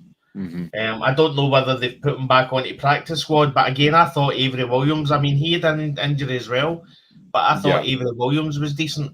What I would say to Southside Ricky is we need to be in a position where Troy Anderson is effectively injured because of the special teams, because he effectively played on the special teams. On special team and get injured while we've done that. We need to be at a point where effectively our main players aren't playing on the specials team. And I understand that you're saying obviously about Agnew, he's obviously a wasted roster spot. Special teams is an important part as well of the team. You know what I mean? So effectively we need to give some sort of resources to the special teams. And you'll see it through practice squad as well, that we're giving additional resources to special teams, because that's where you're seeing some of the more serviceable special teams hitters, guys like D'Angelo Malone and things like that, come into play when you're talking about practice squad, as we'll go on to do. But now that we've kind of covered all of the breaking news, and especially like the wildest part of the breaking news, the 47 million a year. That's going to work out to be, and it's crazy money. And if you said 120 mil guaranteed, for a 4-year deal, that's at least 30 mil a year. But he's going to be earning near the 47 for a player of that caliber to come across from somewhere that he loved so much or professed to love so much. Yeah, that's money talking. So he's going to be making well over 40 mil a year. It truly is a crazy trade, as you guys say. Like that's league shaking. That is league shaking. And the next time we play Green Bay, it's something that we're going to have to account for. So I'm glad that it's not this season, because facing Micah Parsons with a backup tackle is not a situation that I'm prepared for, especially now that he's going to be chomping at the bit on a new squad, as I say, Des. So I mean, we can count our lucky stars on that one, eh? If the Steelers had traded TJ Watt, there would have been. I mean, we'd have been stunned. It's just. I mean, I don't know. I don't know what Jerry Jones is thinking. I mean, this is. No. I mean, it's ridiculous.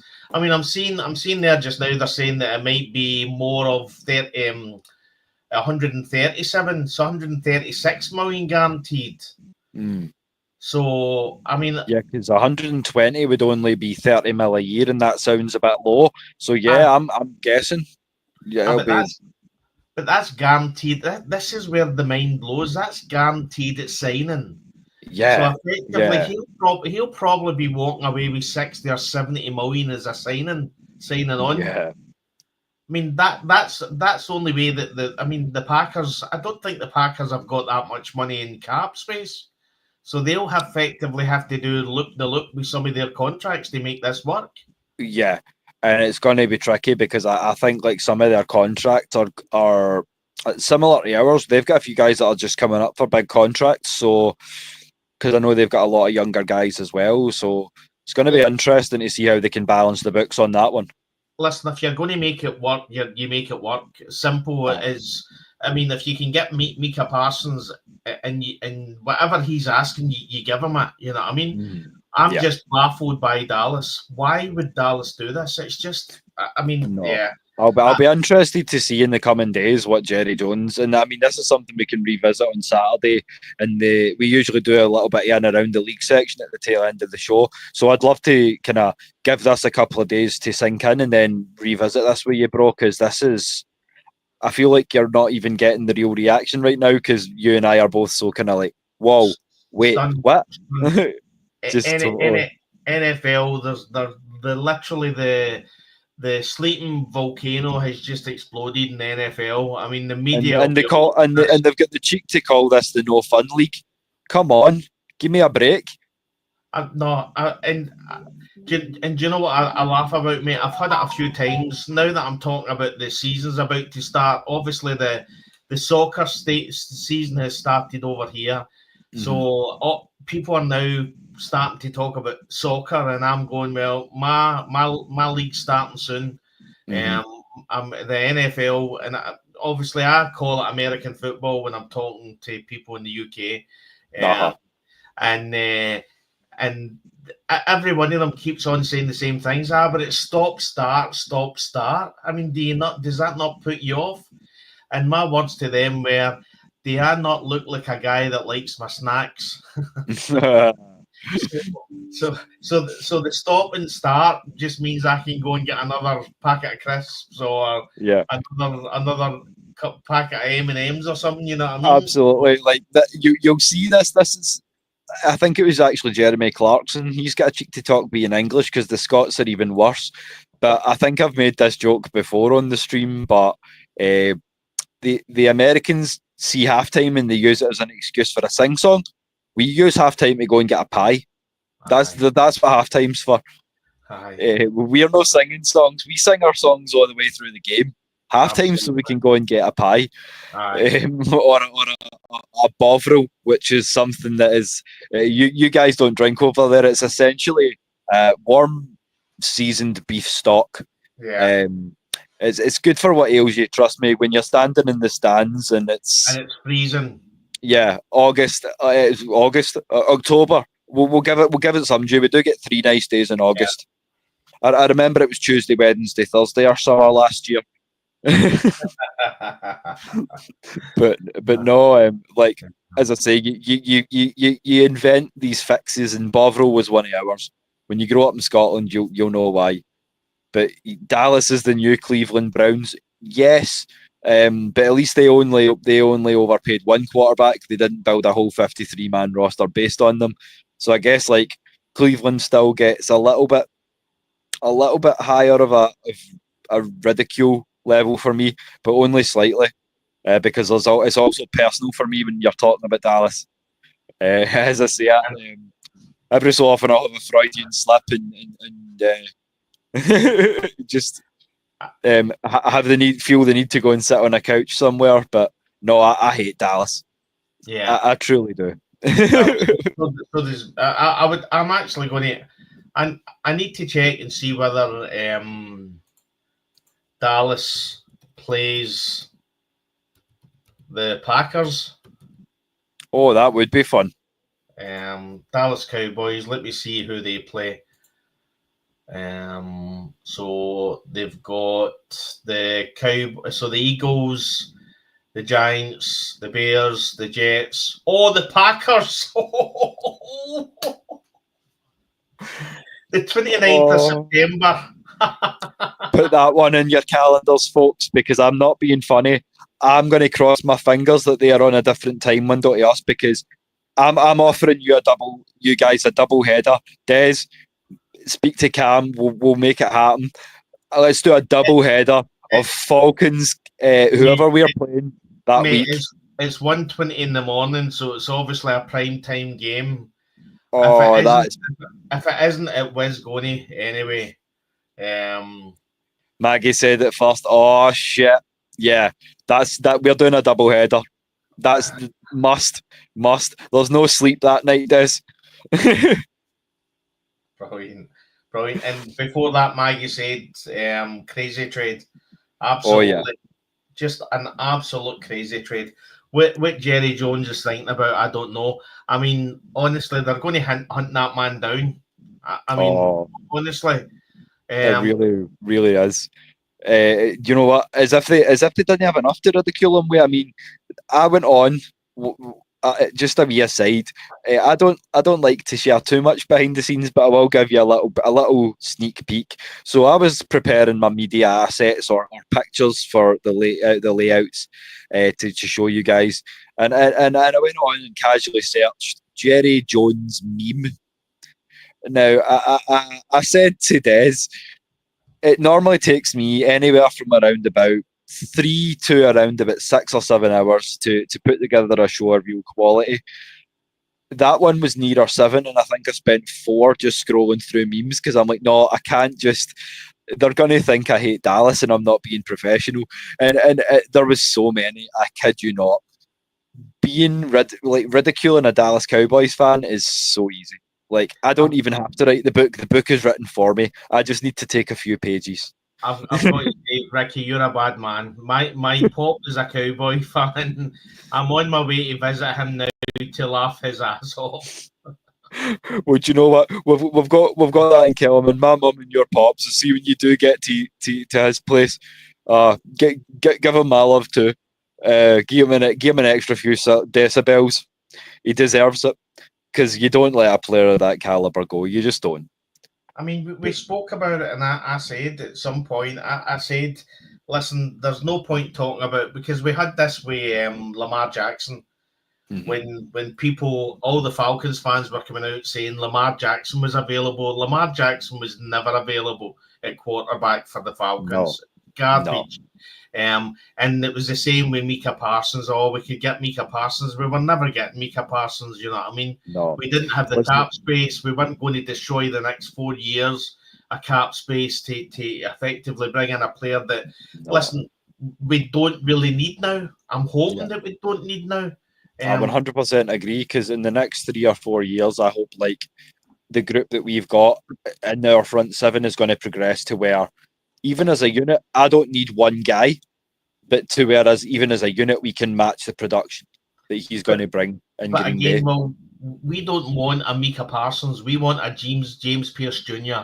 or a Jalen Walker. That's what we want. We want to be taught. We want them to be getting talked about, like the TJ Watts. And the Micah Parsons, you know what I mean? Yeah, so, the Myles Garretts, the Max Crosbys, that really elite sort of group. That's how we've got 4 stroke 5 years of these guys on reasonable contracts. We can build the roster, and we're hopefully the defense is going to step up this year. But again, shout out to. I mean, I'm not a big Packers fan. Again, I've got a dislike for the ayahuasca guy. I've just got an issue with him as well. So I never ever liked the Green Bay Packers either. So you've never So you've never been one to commune with the beyond then. listen. If I really want to talk to the beyond, I've got a cupboard full of limited and effectively rare and limited edition whiskies. Just, I mean, I'm teetotal. I don't drink, but I'll tell you, just one swig of that, and I'll be in beyond somewhere. You know what I mean? So, I don't need any of that ayahuasca stuff or whatever. Tell the elders I said hi. You know what I'm saying? But no, there's a couple of special interest things that we need to cover just before we get onto this. We're almost 2 hours deep. It shows you how much there is to cover and how much we enjoy being on, because, as I say, you've got two very tired Scotsmen running on fumes and just loving every minute of it. But let's get into this. So, this was a special interest topic that was submitted from Terry Wack, who, as you know, is the head of the digital team for the Falcons. And yeah, it's concerns Khalid Kareem, who I'm not going to mess around and tell him he's wearing too much eye black, because that is a mean looking man right there. Hell yeah. But yeah, so as I say, he's decided to make the shift after 3+ years of veganism back to animal-based protein. Now, originally, he made the choice, and if you don't know about this man's story, this is one you need to check out. So, I can't even get the full title, so his name escapes me, so I'm sure you'll be able to pull that up for me, Des. He's a Paralympian and former Marine, who in one of the talks basically said, why don't you change your diet?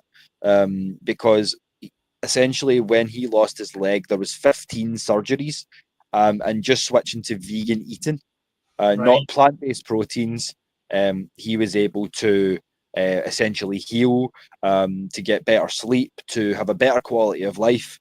And so Khalid Kareem has taken that on board after the Cincinnati Bengals had lost in the Super Bowl back in 2022. But now, in terms of the fat composite to muscle composite of his body, he feels that switching back to animal proteins is the way to go.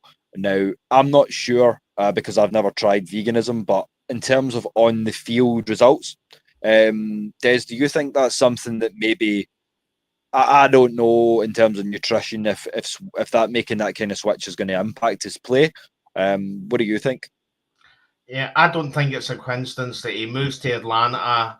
He probably spots the lemon pepper wet wings, and then just decides there on that veganism's out the window. And I'm going to have some of the lemon pepper wet wings. I don't think it's a coincidence. You move to Atlanta, which, I mean, obviously their cuisine is legendary, and you then go from veganism and you think, you know what, I think animal protein's going to make a difference after munching probably 4 or 5 of the lemon pepper wet wings. You know what I mean? So, definitely. And I mean, shout out to the A for your culinary expertise. I mean, the stadium was not voted number 1 around the league in food for nothing. You know what I'm saying? Absolutely. And it also got number 2 overall as a stadium. So in terms of atmosphere, I mean, how many ways are you trying to get into my heart? I already love the team. I've grown to love the city, and now you throw food into the mix. I mean, come on, it's a done deal. You had me already, but but no. As I say, hopefully it's something that can give him, if he feels like it can give him that little exponential boost, that little X factor to his game, so to speak. I'm here for it. So yeah, I don't eat a lot of as I call it, dark meat. I don't eat a lot of like burgers and things like that. I'll eat a lot of chicken, probably a lot of tuna as well. I like tuna, but again, from my point of view, I don't see. I mean, I think if you're an athlete, I think you've got Brian Danielson, the wrestler, who's a vegan.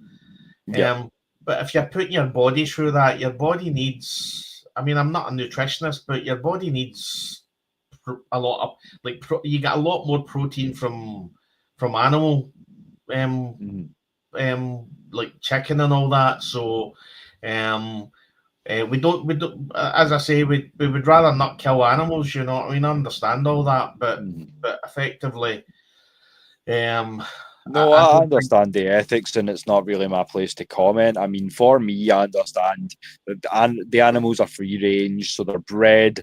They're essentially born to die. But I'm not going to get into the ethics or the PETA concerns and things of that nature. Yeah, that's not that. We're a sports channel. We're here. But yeah, but for me, I can only speak for me, and give me the steak, personally. But yeah, as I say, there's one more piece of special interest, and then we will get, as we say, we promised you, we will get into the roster and the depth chart and the practice squad. But before we do, ESPN has named our 3 Falcons players to the 100 best players for 2025. And I will give you these in ascending order of position. So at number 62, you've got, first of all, we better shout out to ESPN. So just in case you wanted a wee spoiler alert, like if you don't care for spoilers, I'm sorry, but like you didn't know this man was coming. So we've got Jesse Bates at number 62, which that's an insult. Yeah. Come on. And then we have up from place, I think it was 87 last year, we have the leader of that offensive front, Chris Lindstrom, at number 53. And then, as I say, rounding it all out, the highest ranked Falcon, all the way up at position 37, your boy Bijan Robinson. And as I say, I've loved the guy from college. There's no enough good things I can say. But I'll let you take this one, Des, because I could go on about these guys all night. I'm sure you could too.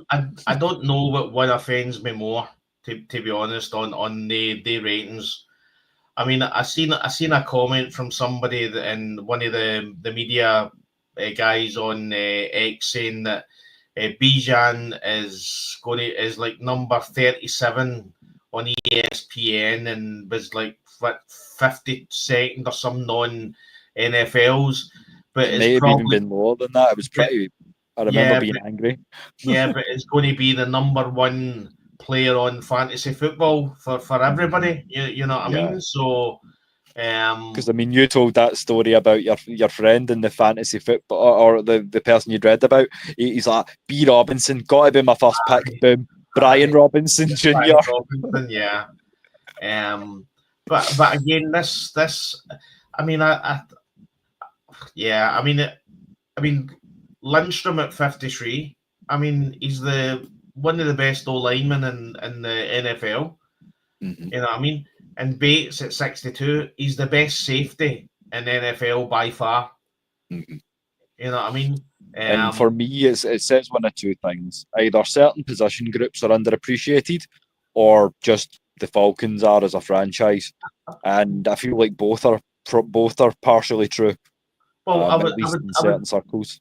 I would love to know who's voting on this. Who actually gets? Who's making up making the decision on where these players are? Oh, that would be the ESPN experts. Yeah. I'm not sure which dark office at the back of the building they operate on, because I'm not quite sure how many or who they are or where they operate. But yeah, the experts have spoken. Well, that decision. Well, looking at these, that tells me that whatever room they're in, it doesn't have a window and they don't see any sun. No, you know what I mean? Clearly not. Oh, and trust me, as people who don't see that much sun, that what little bit we get counts. Oh, but yeah. So let's get into this roster and depth chart then. So the first thing I wanted to do is play a little game with you. So I would ask you just for one name. I know that there are many, but we'll run down these list of cuts first off, and then I'll ask you if you could pick a one player who's not been since picked up into the practice squad, who you think will be a miss for our team. Who would you say? So we've released safety Jordan Fuller, inside linebacker Ronnie Harrison, CJ Henderson, Khalid Kareem, Brandon Parker, Easton Stick, Kentavious Street, Keith Taylor, and Jake Hansen, although he was released to injured list with an injury settlement. And in terms of the players that we waived, Simeon Barrow Jr., Henry Black, Chris Blair, Kobe Bryant, Deshaun Corbin, Dylan Drummond, Joshua Gray, Dante Manning, Nick Nash, Joshua Simon, Carlos Washington Jr., Jordan Williams, and Lenny Krieg. So quite a long list of players there that we had to get out of. Then you also have the designated to return and your injury related. So you have Taquan Graham and Storm Norton designated to return. You also have in the reserved and injury list, you have Caleb McGarry, of course, Grayland Arnold, cornerback, and Emery Jones after his head knock earlier on in the pre-season, and also Tyrone Wheatley Jr., who's a tackle who Manuel was mentioning when he was on the show as well. We also have Troy Anderson still there on the physically unable to perform list, and Malik Verdon, the inside linebacker, on the non-football injury list as well. So breaking down all those names, and obviously we'll talk about the practice squad guys very, very soon. But is there one name that is no longer affiliated with the Falcons who you say would be missed? I'll start because I have a picture here before you take over, Des. But for me, the one name that would stand out purely because I did see a stat that had him leading all interior defensive linemen among UDFAs in pressure rate, and it would be Simeon Barrow Jr. Yeah, that was my guy as well. So it just goes to show you that either great minds think alike or fools seldom differ. So it depends on whether you want to be nice to us or insult us. So yeah, I mean, it was a strange. Yeah, again, I mean, yeah, the roster's a strange one. Yeah. Well, as I say, we'll get into it because I feel like there was some strange choices made, and there's a lot of justification in some cases why, and I will ask you for some of those points where you disagree. But definitely, looking at these names and looking at how many of them we've pulled back into the practice squad, I know we still have 3 spaces left from the 17. So there is a possibility that we could still give the guy another chance. And I feel like he's done enough to at least warrant practice squad and another look. And as I say, with the agreement there, you've said that you do too. So, but before we do continue on and break down the practice squad and the guys that are on that, because as I say, there's 14 names. We would just like to take a special chance from all of us here at the Atlanta Falcons Nation and the Atlanta Falcons Nation International. Thank you for your service to the team. We don't care how long it was or how short it was, or how successful, whether you made the practice squad or whether that is your last snap ever in red and black. I'm going to say here is your applause. So thank you for everything that you've done. So moving on then to the practice squad, Des. And as I say, I've got the list here. So if any of these are out of date, then please do update me there. But yeah, as I say, let's have a look at some of these cuts. These practice squad players. Now that we've got the thank yous out of the way. So in terms of practice squad, the names I have are wide receiver Chris Blair, cornerback Kobe Bryant, wide receiver Dylan Drummond, offensive lineman Joshua Gray, safety Ronnie Harrison, cornerback CJ Henderson, edge rusher Khalid Kareem, wide receiver Nick Nash, offensive lineman Brandon Parker, tight end Joshua Simon, quarterback Easton Stick, defensive lineman Contavious Street, and Carlos Washington Jr., the running back. So looking at that list, it looks like you made the right call. Brandon Parker staying on in there as depth. Joshua Gray probably more for the interior depth. But as I say, I want to talk about three guys in particular with you, Des. So for me, the three guys that I think are most useful in that squad would be Chris Blair, Nick Nash, obviously, both of whom showed plenty of potential. And we apologise. It's your fault for being so tall, Nick. But we all know how handsome you are. And CJ Henderson as well. And I know it does say cut there, but this was prior to us re-signing him to the practice squad. Out of those three guys, and obviously if you have any more, let us know. Who do you think are the guys who are most liable to come back onto the squad and make an impact?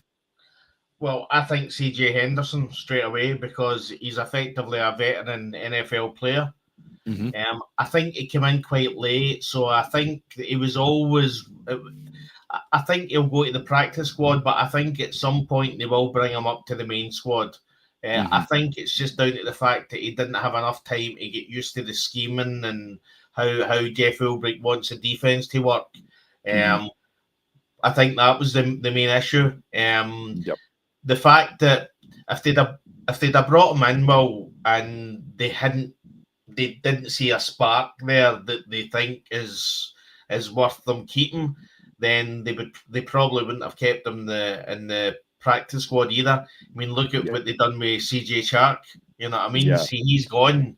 And effectively they've brought him in for his name, the fact that he was a first round pick and everything, and they've thought, nah, you don't have it. You've not got it anymore, and we'll just let you go. They're seeing something in CJ Henderson that they know they can work with, and it was just effectively the time that he had to get used to the defense that effectively meant that he was going down to the practice squad. Khalid Kareem, I mean, from my point of view, D'Angelo Malone probably gets saved because he's special teams work. Because if I'm choosing between D'Angelo Malone and Khalid Kareem, I'm picking Khalid Kareem. I think he was one of the standouts in the pre-season. But again, this is the benefit, and this is what we've said before. We're at a point where our practice squad's probably the strongest it's ever been, where we're talking about players like Contavious Street that would have been in the team last year, the year before, are now in the practice squad. So it effectively gives us plenty of effectively experience to call up when the injuries happen, and the injuries are going to happen. Yeah, and that's the thing. It's just another weapon, as you say. I had him right in that mix with D'Angelo Malone as well. And there's a lot of guys, as you say, we knew that the cuts would be tough. So as Southside Ricky says, he for one thinks that the Blair should have made the roster over Sills, and he stands on that. I would probably agree, given the fact that he had a touchdown in every game. I think that's fair. I would agree. I would agree. I'll tell you what's not fair, though, before you do. Sorry to jump in there, Des, but I'll tell you what's not fair is the Panthers' record as a whole, especially when they've got the cheek to come in here and try to address the Kings of the South. So just slow it a little bit. That's all I would say. We're looking forward to coming and seeing you twice. So the only red swarm is going to be the bleeding Panthers swarming to get off the field when JPJ and Jalen Walker are finished body slamming them. Well, I need to agree with this one. CJ Henderson starting caliber, absolutely. Yeah. Oh yeah. I'll give you your due on that. But to be honest, again, give him his due.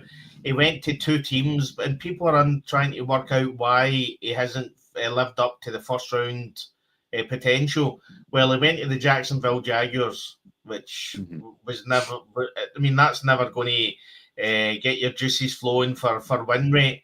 And then he went to the Panthers, and then, I mean, again, we know the Panthers are going to lose all the time. Now he's actually came to a team that he can actually win on. So that's going to be the difference for CJ Henderson. Another thing I would say as well, while looking at the practice squad, and I'm going to be controversial here. Okay. Now Desmond Ridder got cut by the Cincinnati Bengals. Now, yes, I'm not sure whether he's back on the practice squad, but from my point of view, I would rather have Desmond Ridder than Easton Stick on my practice squad. I feel like that's an interesting point, because I feel like Desmond Ridder is better under pressure. He would not have thrown into triple coverage. He would have just ran and slid. Desmond Ridder is a good backup, not a good third string. He's a good backup, I think. Yeah. You know what I mean? I think looking at the quality of QB2 around the league, I feel like you're definitely speaking sense. I don't think there was any need to necessarily bring Easton Stick back, especially with a similar situation at QB than we had at tackle. We were just waiting on 30 plus guys getting flooded into the pool, so to speak. So I feel like Easton Stick I can understand, because now he's played with a lot of the guys that he's going to be seeing reps with if he's playing backup. But that would mean that if Easton Stick's seeing the field, then something has gone disastrously wrong. Yeah. So, I mean, at the same time, he's an okay QB3, but I see what you're saying in terms of Desmond Ridder. So, it's not controversial for me, although it may be for some. So you might get your shots in the chat, but I know you're a big boy, so I know you welcome them. But yeah. And one more thing, as I say, is that gave you 13 names, but the 14th is, of course, the international player profile. So we have re-signed kicker Lenny Krieg, and I will give him his little shout out here in his national pride. So there he is with the German flag. So Lenny the Leg will be staying in Atlanta on a practice squad basis. And as I say, he takes it to 14 players. There are now 3 spots left, essentially, in the practice squad. And we actively reported a roster, which we will go on to soon, of 52 of a maximum of 53 players. And I'm assuming that we did that because the 53rd spot will be taken by the incoming tackle, Michael Jarrell, because he wasn't listed on the roster. And I just the one thing, well, is everything's fluid. You know what I mean? This squad won't be the same in probably in 10 days' time. There will always be changes to this squad. You know what I mean? As I say, that is subject to change. So don't take everything that we say tonight with as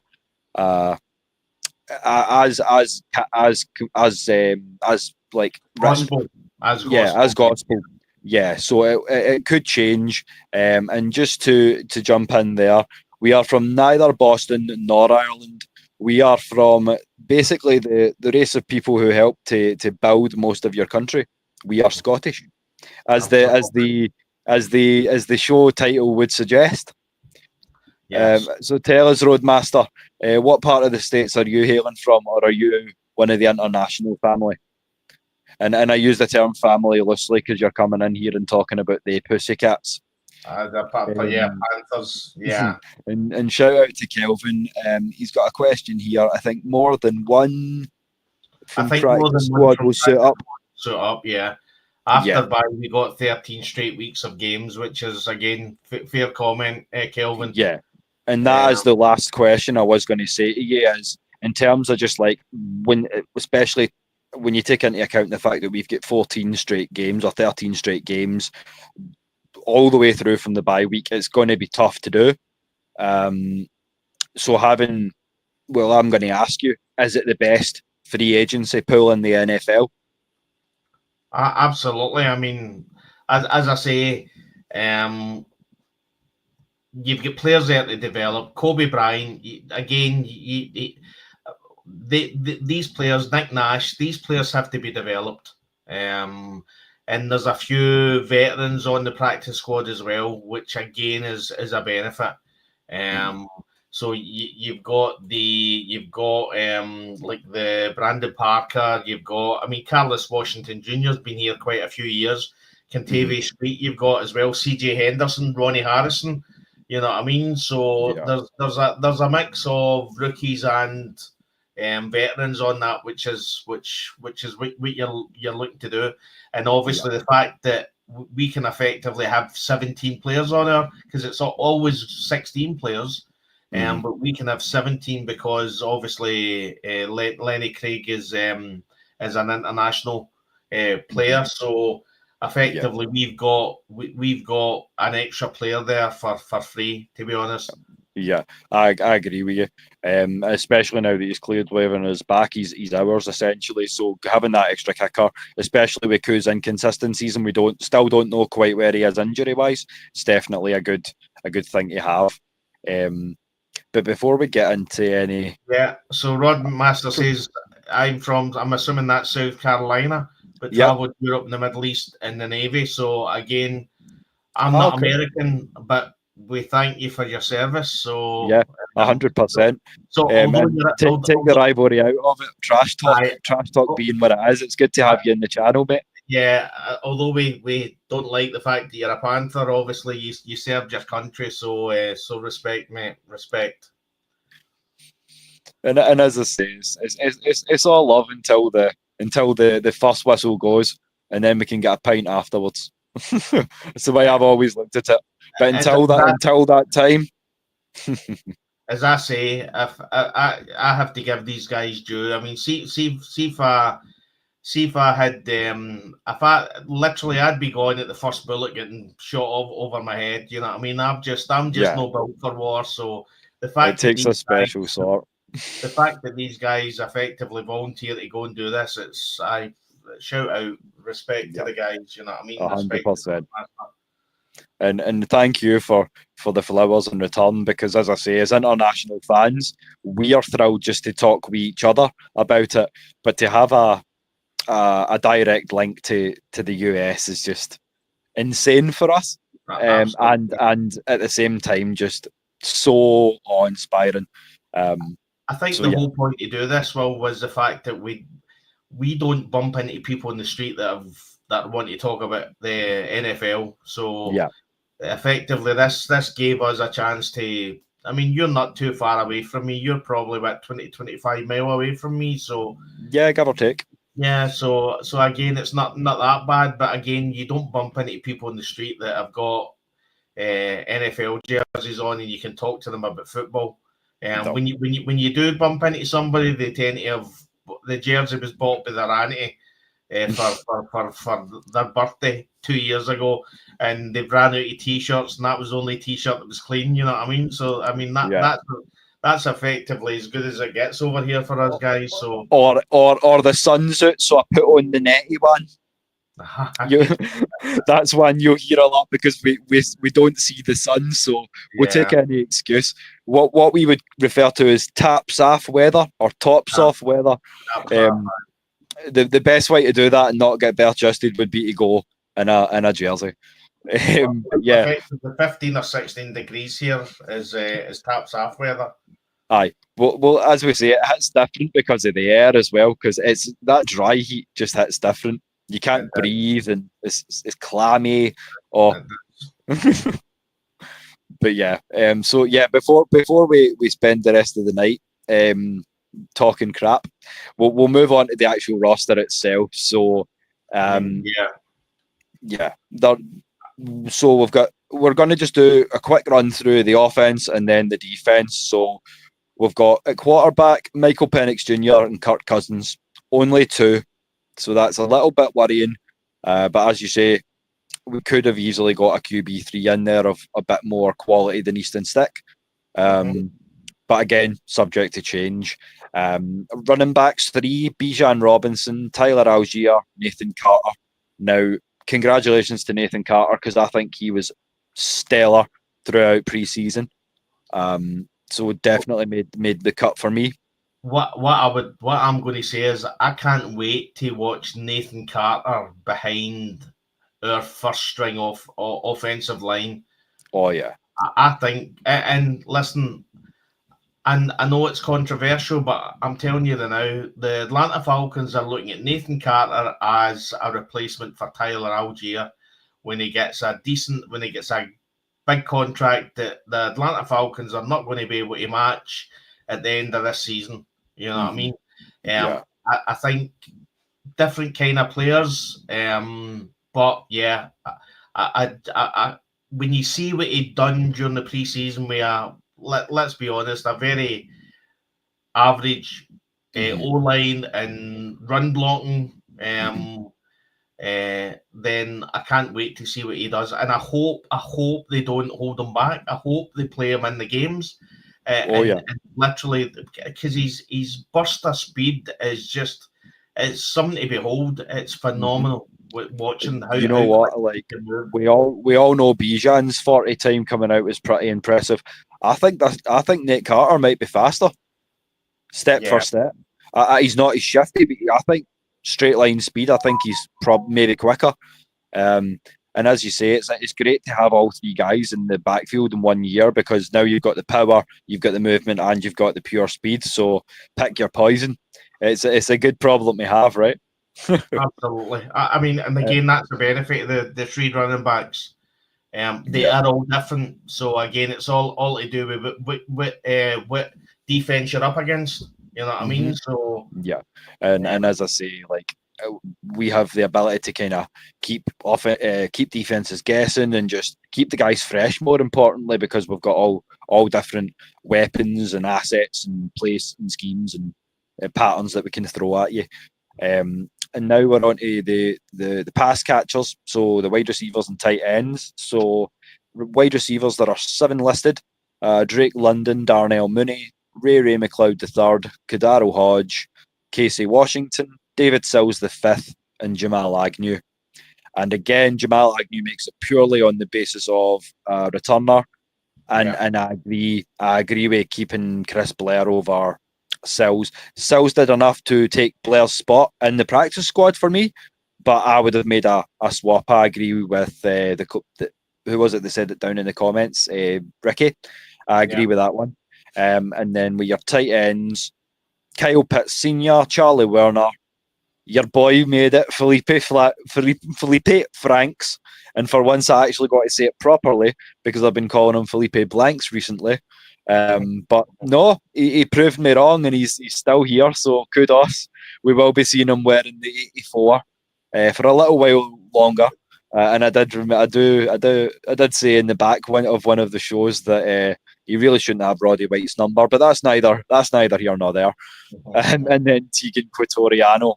So how do you feel about the pass catching group? Yeah, So it's quite strange that they've went with so many. To be honest, I mean, so normally it's what six wide receivers you would have. Obviously, Jamal Agnew is there for returning.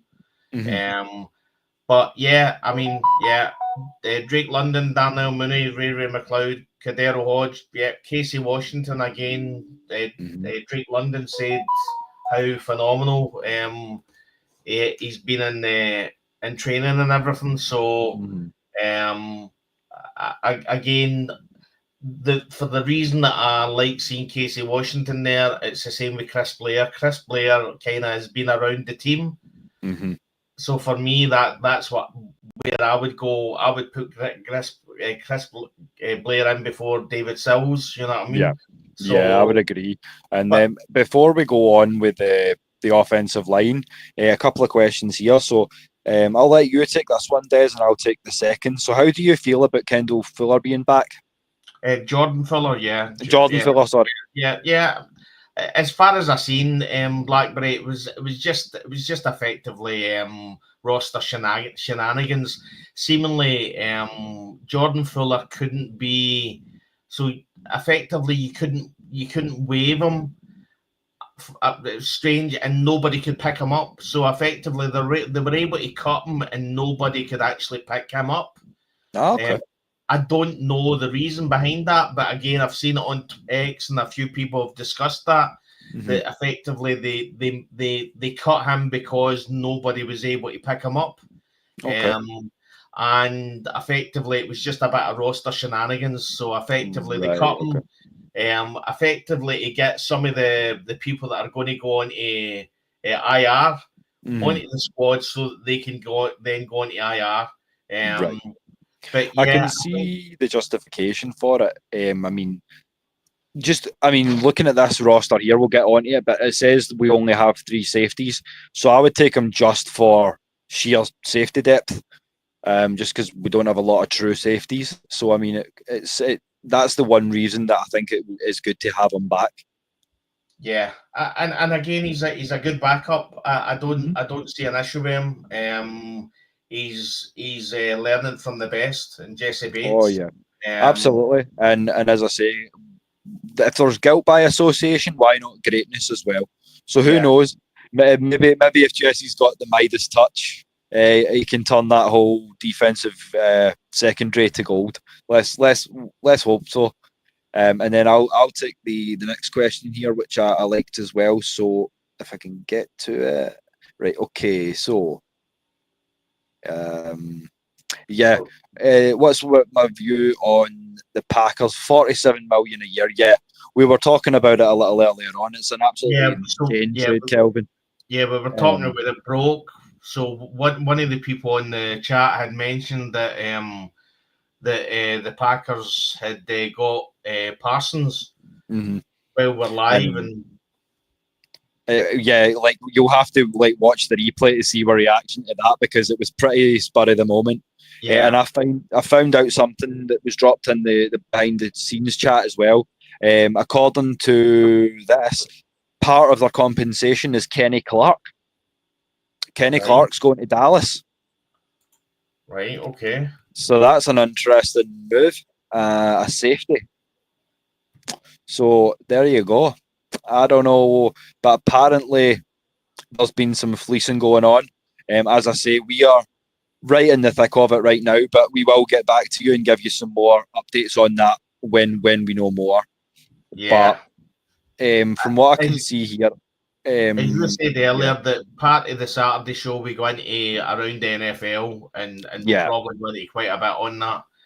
Yeah, because that's the biggie. As you say, Kelvin, it's not something that we can really brush over.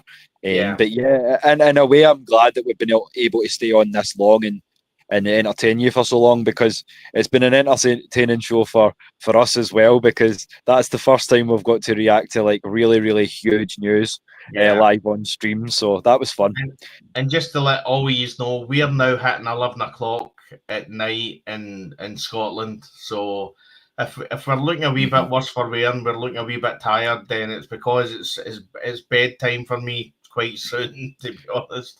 So what we'll do then is we'll rattle the rest of this. I don't think you're going to have too many issues outside of what we've already said. So like offensive line, you've got Jake Matthews, Matthew Bergeron, Ryan Newsel, Chris Lindstrom, Elijah Wilkinson, Jack Nelson, which, come on, this is where the caveats start, Javon Gwynn and Kyle Hinton. And then obviously the 9th spot for the new signing Jarrell. If you have any comments, and I know you do, about the O-line, because Javon Gwynn was not your guy, but we'll do a bit more roster talk on Saturday. There's 2 weeks to go until the season, but we're just basically trying to give you the news just now. Edge rush, defensive line, David Onyemata, Brandon Dorless, Laquale London, Rook Orhororo, and Zach Harrison. Edge rushers, Arnold Ebiketie, Leonard Floyd, Jalen Walker, James Pierce Jr., Braylon Trice, and D'Angelo Malone. Inside backer, you've got Caden Ellis, Divine Diablo, JD Bertrand, and Josh Woods. And did you want to jump in, Des? Yeah, Braylon Trice injured, so... okay, yeah. So he's listed on this, so... Yeah, so he's seemingly he's had a reoccurrence of the knee injury that he had last year. So Okay. I think he's going to IR with the potential that he might actually have to have surgery again, and it'll be a season ending. Right. Okay. So effectively that will bring somebody up from the practice squad. So Hmm. So that's if not that's a that's not the best. And again, D'Angelo Malone, I'm not a big fan of that. I think D'Angelo Malone's had enough time in Atlanta to show what he can and can't do. And at the moment, it's mostly he can't do. Mhm. Listen, he's the Atlanta Falcons. I support him 100%, but we have to be honest. If we want this team to be great, we need to call out where we see the weaknesses. Yeah. And D'Angelo Malone, I don't think should be on this team. I would have rather much had Khalid Kareem. Mhm. Um, I think um, I always look at the how long you've been with the team. If you've been with the Yeah. team for some time and you're then you're still not make a difference, then it's time to bring somebody else in. Khalid Kareem's come in here. He's only been here pre-season and he made a difference. So you Mhm. imagine what he would be like with the same amount of time in this team as what D'Angelo Malone Yeah. had. And oh no, and that is one silver lining, at least to the fact that obviously we can elevate a player from the practice squad, as you can then, if it's edge rusher you're talking about, which is where Trice is listed, then bring Khalid Kareem back into the mix. Let's see what that new, let's see what all that meat protein you've been eating in the A will, if it does you any good. And again, well, that's probably what's going to happen. Braylon Trice will probably they'll probably bring in Khalid Kareem. So again, that the issue is you don't know when this all happened, so they don't Mhm. need to divulge it. They will from next Wednesday. So from Mhm. next Wednesday, we been game week, they'll need to divulge all this. So, Yeah. but we don't know when Braylon Trice had the injury, when it happened. But we just don't know. You know what I No. mean? So effectively, all this stuff's hidden until it has to be divulged, which is now. So they're having to now say this. Yeah. Um, and this is the thing. There's so many names that we are just now reacting to. Like as you say, Ricky, Lakeil London. There were some names that were right on the right on the cusp. We Oh weren't yeah, quite sure, will they make it? Will they be practice squad? And that's one of the names I'm glad to see, because that was a name that we did call out a few times during the watch parties, Des, as well. So yeah. shout out to Lakeil London. Congratulations to him as well. As I say, we love to see the guys making it from the edges. I mean, everybody loves to see the starters, the guys that they know year after year are going to be flying the flag for the team. But I'm just as excited to see the guys that are chomping at the bit to kind of make those last few spots up. I just want to see who we are going to be putting on the field. So this is a really exciting time of the season for us. And that's why, as I say, we're happy to keep the content coming. As much Yeah, as I say, we're at 2.5 hours, and I we mean, could have easily hit 3. Do you know what I'm saying? So yeah, literally, we could probably go 4 hours easy. mhm. Um, but unfortunately, I've got a business to run in the morning, and yeah, Mother Nature kind of creeps up with you when you get to my age. You do Yeah. need your beauty sleep. No, I So appreciate that. So what I'll do, like we've covered everything else, so I've only really got one more question to pose to you, then Des, before we start to wind it down, and I can even do the shout outs if you want to head off. But no, not at what all, not at all, mate. right. Well, thank you so much for keeping me company for so long, because we appreciate it. As I say, this without this man's grind, I wouldn't be I wouldn't be awake right now. Put it that way. He's keeping me going, so there's something to be said in that. So Yeah, that's why you can't beat a good double act. So absolutely, here's mate, my absolutely. question, and here's my question to you then. So we let him scheme, we let him cook. Preseason is over, and it's time to roll on to the regular. Week 1 against the Bucks. How's our roster stacked up against? How do you see our initial roster stack up against the rest of the league? First off, and secondly, do you think we can win week 1? I know we've got injuries, but so too do they. So, do you think it's a win, a loss, or one of these infrequent ties? Um, y- Yeah, I'm going for a win week one. I think they've got more injury concerns than we have. But yeah, it's as Michael Penix Jr. says, this offense should be unstoppable. We remember the last unstoppable offense we had took us right to the Super Bowl, and effectively we were a few minutes away from winning the thing. So again, that's what we need to see. We need to see this offense as good as we believe it's going to be. I mean, it's took them so many years to build this offense. You look at the defense as well. I'm excited about the defense, which again, listen, everybody watching that, I guarantee you, none of you guys, gals, none of you have ever looked at a team, an Atlanta Falcons team, in probably the last decade and a half, and looked at the defense and thought, I'm really excited to see what this defense can do. And I'm really excited. I mean, we're at a point where I'm looking at the practice squad, some of the players in the practice squad for the offense and the defense, and I'm saying to myself, I can't wait to see these guys play. This is like the Kobe Bryants and the Nick Nashes. You know, I mean, I want to see what they can do on the park. Yeah. I mean, I remember looking at a practice squad and somebody would call out a name of a player and I'd go, who's that? You know what I mean? These are, I mean, the practice squad is stout. There's some questions on how things are going to go on the offensive line, and you've still got certain positions that are question marks. You can still look at Clark Phillips being on the starter, being in the 53 man, whether he deserved to be there. You know what I mean? There's a lot of players that you can question. You know what I mean? But as you say, Terry's cooked, and I'm looking forward to seeing what this team can do. I mean, listen, we know it's going to fall flat in its face because it's Atlanta Falcons, but I'm excited. Sure you That's are. The thing. That's it. We're going to shoot for the moon, and even if we miss, we're going to land among the stars. That's just how we roll. Absolutely. But what I'll do, there's a comment which I'm going to use as a nice wee point to segue. Just going to piggyback you here, Ricky. I hope you don't mind. So he got off till next Wednesday, so he's definitely catching up on all the podcasts he's missed. So thank you for starting here. We're thrilled as always to have you, and you've had some great takes tonight. As I say, you're one of the frequent flyers, whether you choose to appear on the panel or not. We know you're more a behind the scenes guy, but your input is always cherished.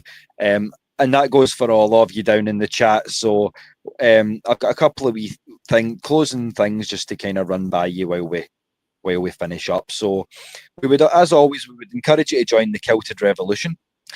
So for more info, for show times, etc., just contact Maggie, myself, contact Des as well. We're on all the socials. Well, Des is only on X, but we'll get into that one when we do the socials bit. But as I say, get in touch. We don't bite hard, and as I say, all we come here to do is talk birds and have some fun. We know it's going to be an exciting season, so if you want to join us, then messages and let's get it done. So if anybody does have any closing questions, I would encourage you to make it quick because you're on the last few drops of the dregs of the energy tank for Des. But if you do have maybe one or two wee questions before we close out, guys, then drop them down. As I say, we'll do our best to always catch every comment as much as we can. Even the hate-filled ones, because we do all for haters. And again, shout out to everybody it's constant all the time. We're getting discussions, messages all the time. So again, really appreciate everybody who watches the show. Whether you support the Falcons or not, we're still living rent free in your head. So yeah, so yeah, absolutely. So yeah, as I say, there's also a kind of a plan for 2025. I did see one person earlier on in the group. They shouted out Michael Jenkins, which would be a good one because he was Matty Ice's first ever touchdown pass. So that's something that we can maybe try to get in the pipeline for you. So if you do have any special guests as well, that all ties into it. So any more new topics that you want us to cover, anything around the league that you think we should be covering, if it's a college football issue, as I say, we are just happy to talk football. That's the be all and end all. So anything that you want us to do or you want us to cover, that we are more than happy to do it. And on that note, I've not had the chance, and you know how much I love to flash off my pretty new graphics. So if you do have one or two questions, now's the time, guys. So we'll field one or two more, and then we'll round it out for the night. If you do have anything for us. Absolutely. And while we're waiting, if anybody wants to find me, I'm on X, so effectively find me at Scottish Falcon. I would probably leave it another 7 or 8 hours before you message me because I'm going to Zaza land. So we're 12 minutes past 1 in the morning, 12 minutes past 11 at night in Scotland. So it feels like 1 in the morning. So yeah, no, a shift has been put in, but we appreciate that. As I say, the fans are always glad to see you, and the amount that you sacrifice for the channel can't be understated. So thank you again for sharing the space with me, because without you, there is no Scottish Falcons, mate. You're the original and best. So as I say, and and then as I say, all the love and all the appreciation goes back to you, our AFN family. So I've got 1 wee closing little bit here for you as always. Before I say my time tested closing statement now at this point, 18 episodes, mate. But yeah, join the AFN family. Doesn't that look like a pretty wee perch? So I join the squad, because you know, and I know, and everybody knows that we love our ATL. Absolutely. And remember also that pain is international, but so is passion. Thanks for keeping it real. Thanks for keeping it dirty. Thanks for keeping it here with us. Good night, we love guys. you all. Good night.